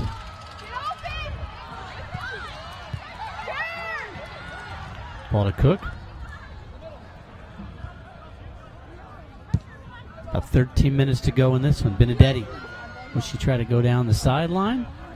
Flip across, runs right into a defender. Very hard, hits the deck, holding her knee. Hopefully that was just a little contact there and she's okay. It was a hard play, but I have to see it again to see if it was a foul. It did look like a foul. Spets just couldn't slow herself down, but it's hard to defend when the ball goes in between your legs and change directions there, and I think that's what happened with Spets. She ends up just almost hugging Benedetti. Benedetti's still down. She's trying to walk that off. I'm wondering if maybe it's one of those things where the knees collide and you just get that kind of a stinger. Yeah, probably. Hopefully. Yeah.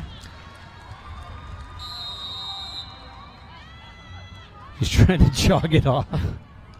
Cook. A lot of white jerseys back there.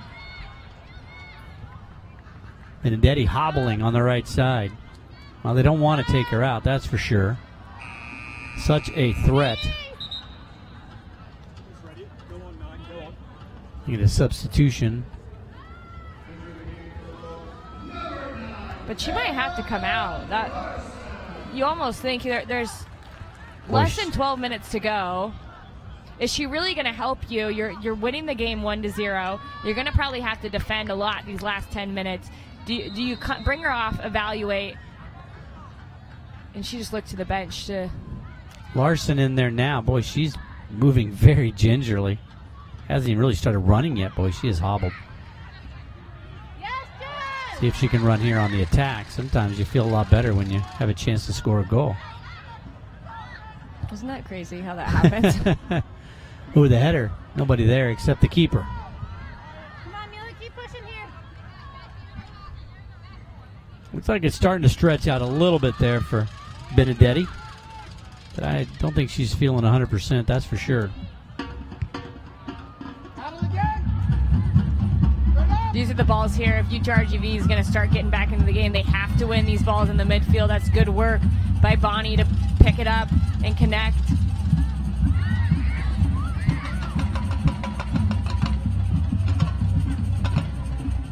Steiner.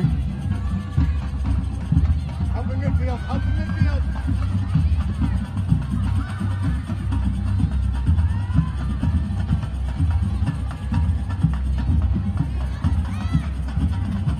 McLean.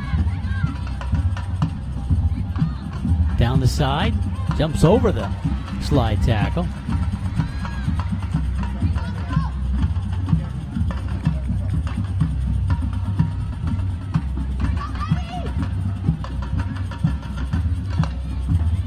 I'm a fan of the long throw-in, but you have to have probably 2 players. Steiner, that's going to be a yellow card. She grabbed that jersey and held on for a bit. It's a good foul, though, for me. You're losing late in the game. A team's been counterattacking you the whole game. You can't allow them to get another counterattack and potentially get the ball on goal. So for Steiner, she had to stop them in the easiest way, and the least aggressive way is just a little tug here. You can see the numbers flying forward. Just a little tug on the jersey. Just hold on a little bit. Let her know you don't want her to get away. Did slow down the play, able to get their defense back, so definitely worked out well for UTRGV.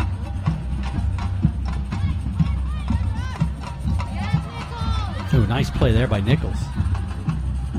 Trying to find Benedetti, but she could not have any closing speed on that ball in the corner.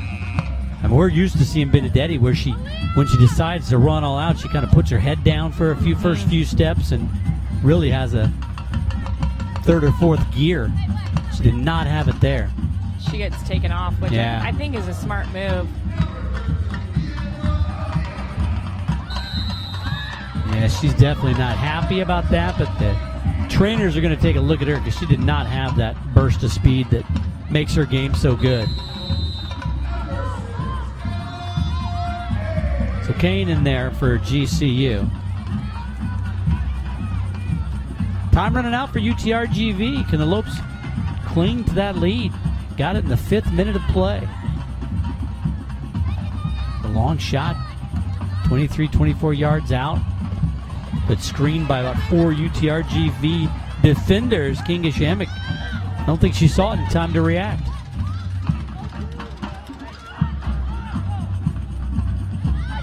Kicked into the stands by the Lopes. Here comes another long throw-in from Hepker. You got to get a couple players around where the ball is getting thrown in order to get some, and they go short, which I think is a smart play too.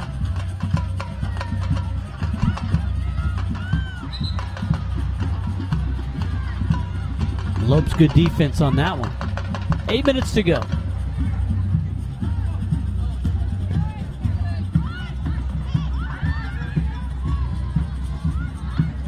Away by UTRGV. Nobody home for the Vaqueros. Larson kicked ahead. One's going to go out before anybody can chase it down, and now the Lopes okay with that, trying to shorten this game a little bit here. There's so much tactics that go down in the last 10 minutes of a game when you're up a goal, when you're down a goal. If you're down a goal and you're UTRGV, you got to keep the ball in the run of play. You can't let it go out of bounds. You got to work to get possession and to earn free kicks going forward. For Grand Canyon University, they don't mind the ball going out. Even Larson taken down. Yeah, even that with Larson, I don't know if I would even try to go across the goal and give the ball to the goalkeeper and then allowing UTRGV to get up the field. Maybe just peel that back out and just keep it in the corner and take some time off the clock. Kane tries to get it in. Good defense there. That was Madison Cox.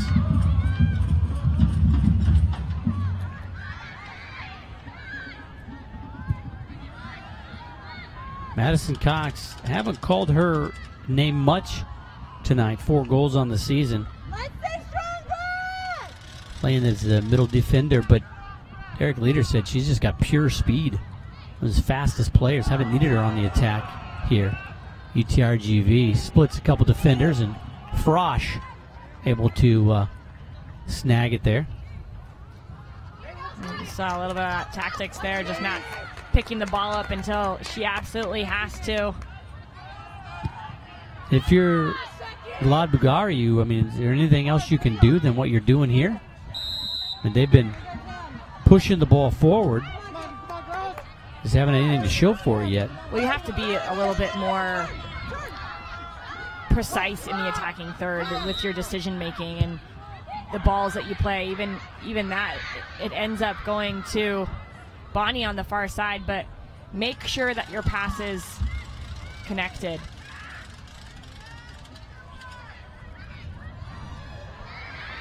Bonnie all taken away, and Ansa came off a while ago.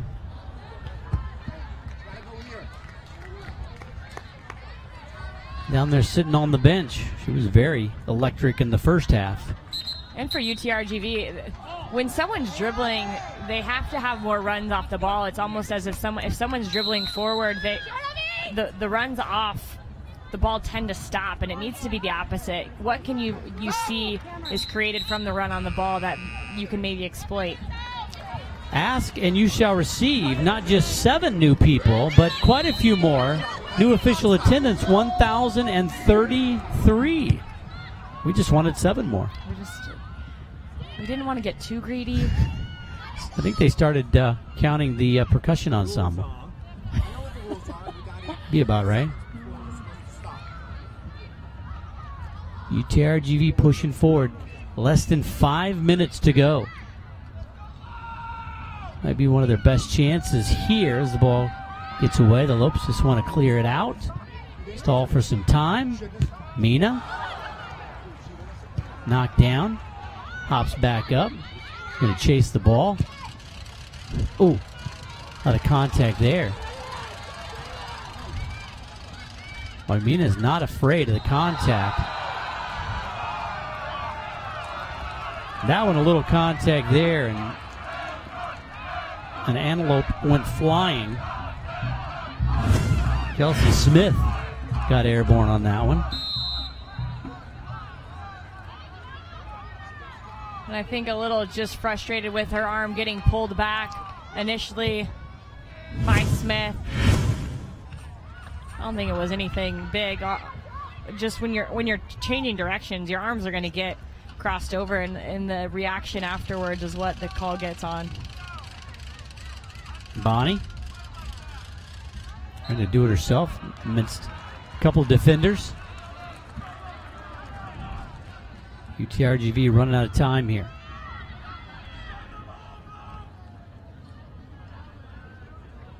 Just a couple ticks over, 3 minutes left in this one. Have a couple more attacks in them. Nichols tries to clear it. Cook just going to fire it into the corner there, take some time off. Amina's going to run it down. With 3 minutes to go, going to wait in the corner with the ball.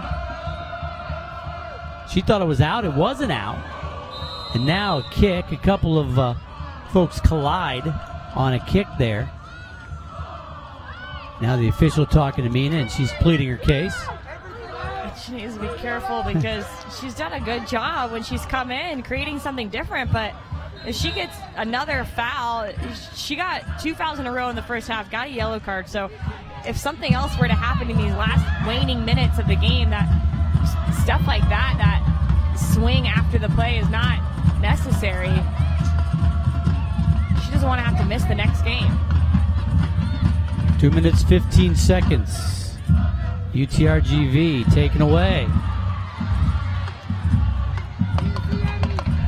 So the Lopes trying to hold on, scored a goal. 5 minutes in. Mackenzie Cook, will it hold? 2 minutes. UTRGV trying to make a play here, last-ditch effort. They've had their chances, UTRGV. 9 shots, 4 shots on goal, but good defense. There's Bonnie. Bonnie's trying to cross, does, but kicks it well wide.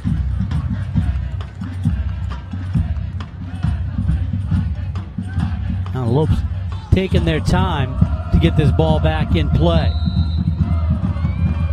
Now the official telling them to get going. Minute and a half to go. Frosch. Let it fly down the middle. Mina.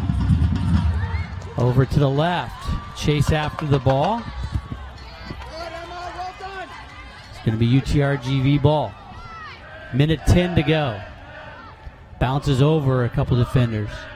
Cox is going to kick it out. Minute to go in this one. Lopes clinging to that 1-0 lead. They scored in the 5th minute of play. Mackenzie Cook, 25-yard shot. Cox is going to clear it out to midfield. 45 seconds. Lopes just trying to hang on, avoid some last-minute shot by UTRGV.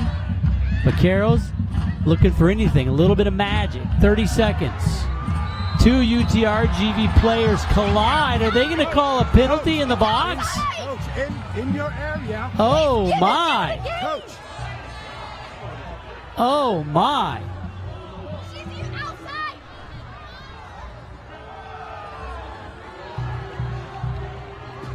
The clock is still running.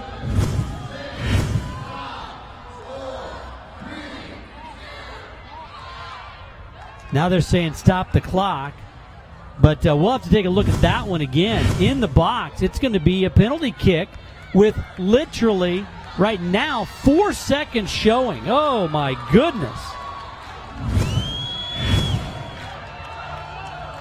Oh, my. And I don't know what they're calling there, folks. Yikes.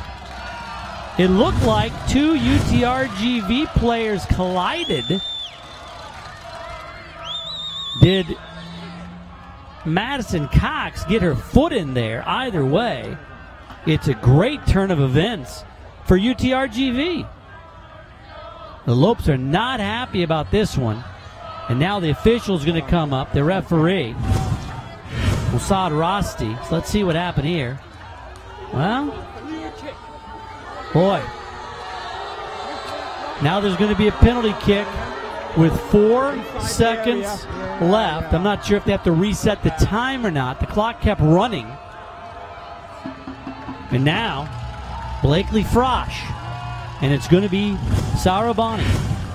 So Bonnie against Frosch. Frosch, the senior from Prior Lake, Minnesota. Bonnie, the sophomore out of Ghana. This is going to decide whether we go into overtime or if the Lopes get the victory. Can Bonnie get it in and give UTRGV new life? Can Frosch make a play? The kick. Goal, and we're tied. A penalty kick on a foul in the box with 4 seconds to go. Oh, my goodness. And the Lopes, unbelievable turn of events. Hey, Robert. Well, Bonnie decided to go low and left, and Frosch unable to get out there in time. The goal is good, and we show just 4 seconds left on the clock.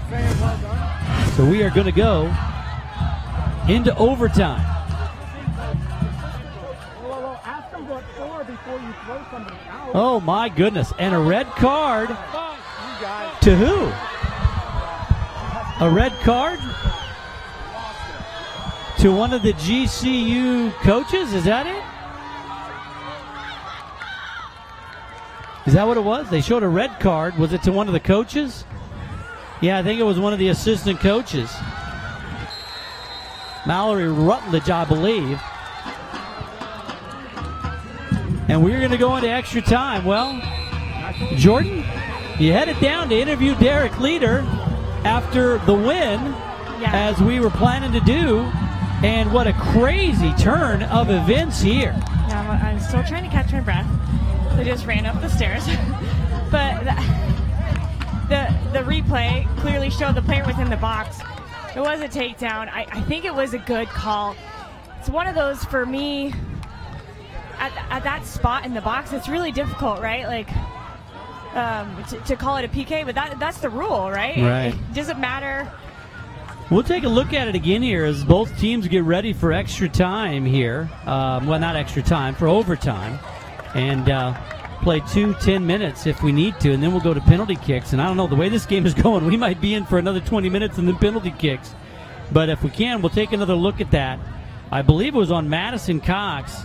There were 2 UTRGV players there. And Cox came over on defense.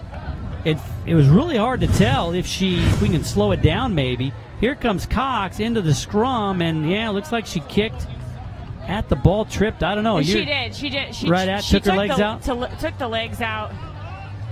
She Steiner? completely missed the ball, and it was Steiner coming in with McLean. Yep. Steiner was running in, and you can see here she takes her legs out. She definitely falls into her teammate, too. Tough call against the Lopes. Gives a new life to UTRGV. 1-1. We go into overtime. We'll take a break and be back with the overtime. This is the 2017 Western Athletic Conference Women's Soccer Tournament on the WAC Digital Network.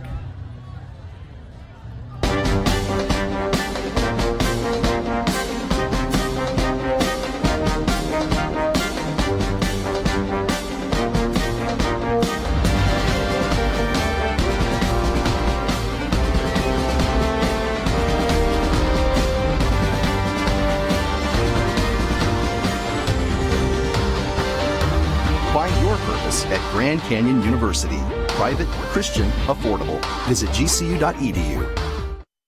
We will ask new questions. We will find innovative answers. We will connect science with research, providing solutions, improving lives.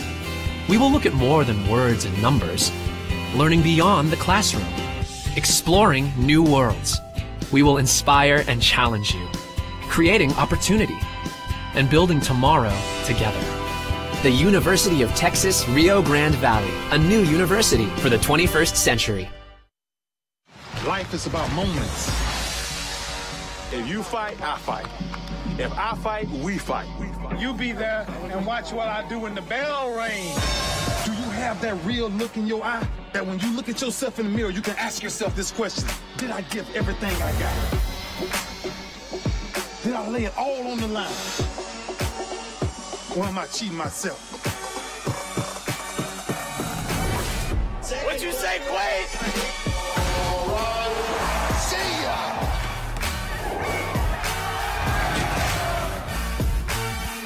Right at it, right at it. Oh! He's done it again!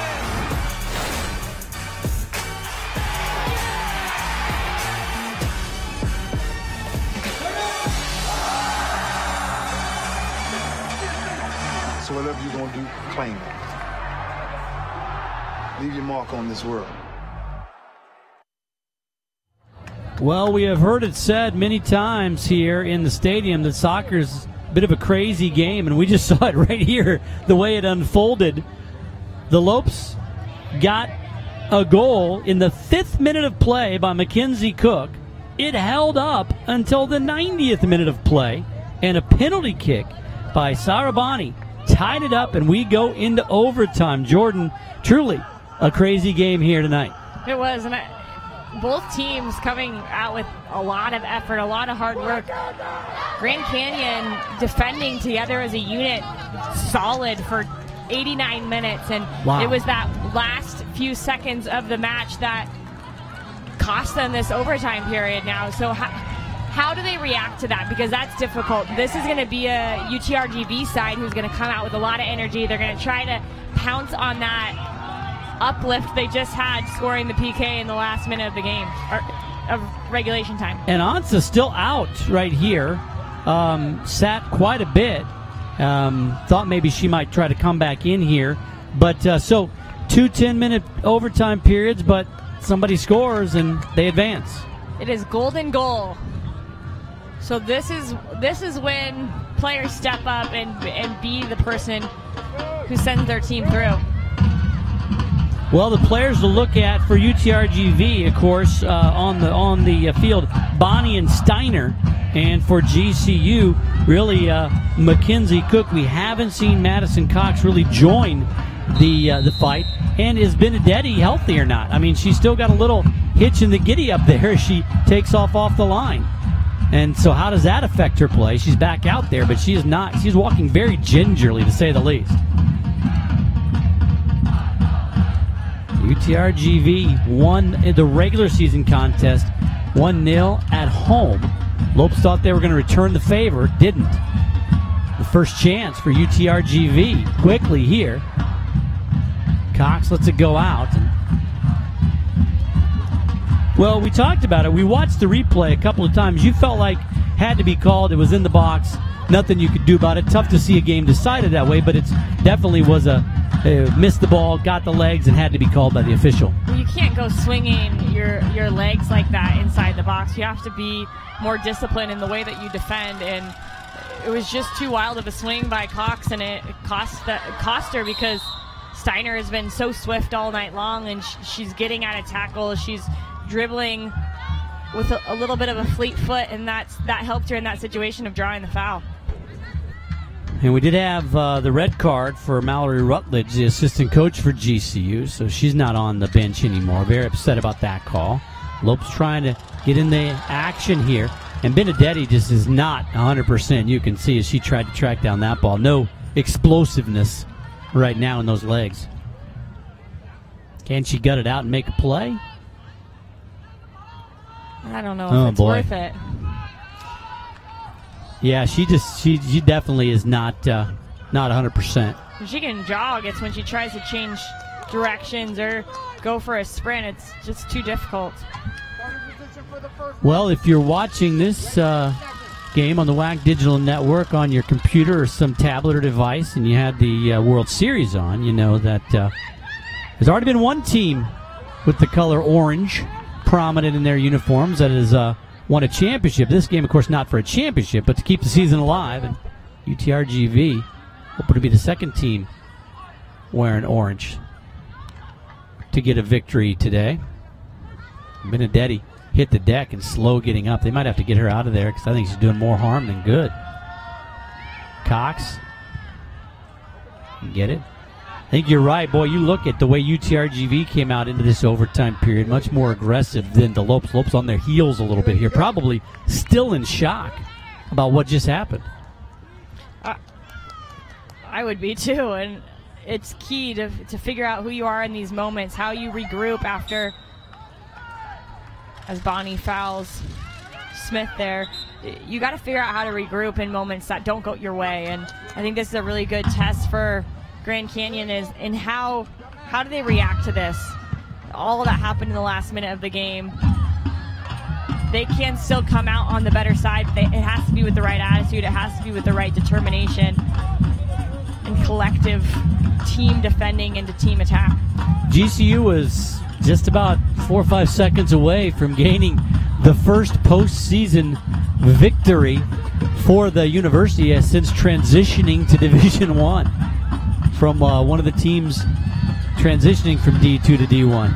And it was literally snatched out of their hands by a great penalty kick by Sarah Bonnie. You have to remember that, too. She had to make the kick, and she did it very well. Found right in that left corner. It's inside the pole. About 6 minutes to go in this first overtime. And if it's scoreless after 2, we'll go to the penalty kicks. Steiner and Bonnie. Defense by Smith. Dangerous pass and just cleared out.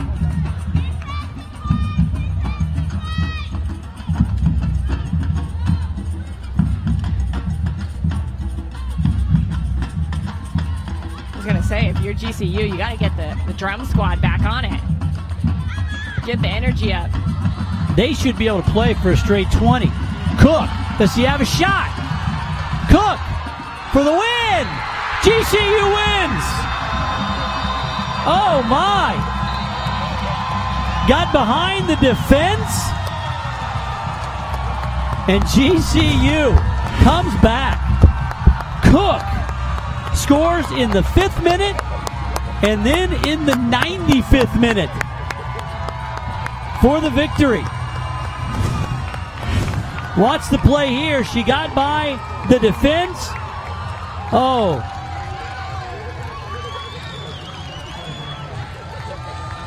Kinga Shahemick unhappy with the way she played that one. But Cook gets the goal, gets the victory for GCU. She scores her 4th and 5th goals of the year. And they go over and celebrate with the GCU Havoc. Heartbreaking loss for UTRGV. The number 3 seed has been vanquished. They end the season 9-8-3. And they'll have to have that long flight back home. But boy, what a game they played. I mean, if you look at the stats, you might be able to say that they outplayed the Lopes. They pressured the Lopes throughout the game, but GCU played very good defensively. Almost had it won in the 90th minute, but a penalty kick in for the goal by Bonnie gave UTRGV new life. And then Mackenzie Cook, the 5'3" junior out of Silverdale, Washington, gets her second goal of the match. And the Lopes get the first postseason victory since transitioning from D2 to D1 in school history. This is a team that a lot of folks didn't even think was going to make the tournament, let alone pick up a win. They get their 6th win, and they will advance and face Utah Valley at 7 o'clock next Friday.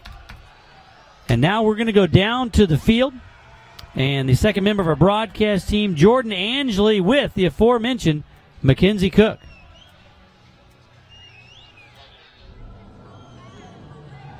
Thanks, Michael. I'm with Mackenzie Cook. You're breathing hard, and rightfully so, because you just scored the game winner. Tell me how exciting scoring that goal was right now. It's awesome. You know, we had the game, and then the ref blew it for us.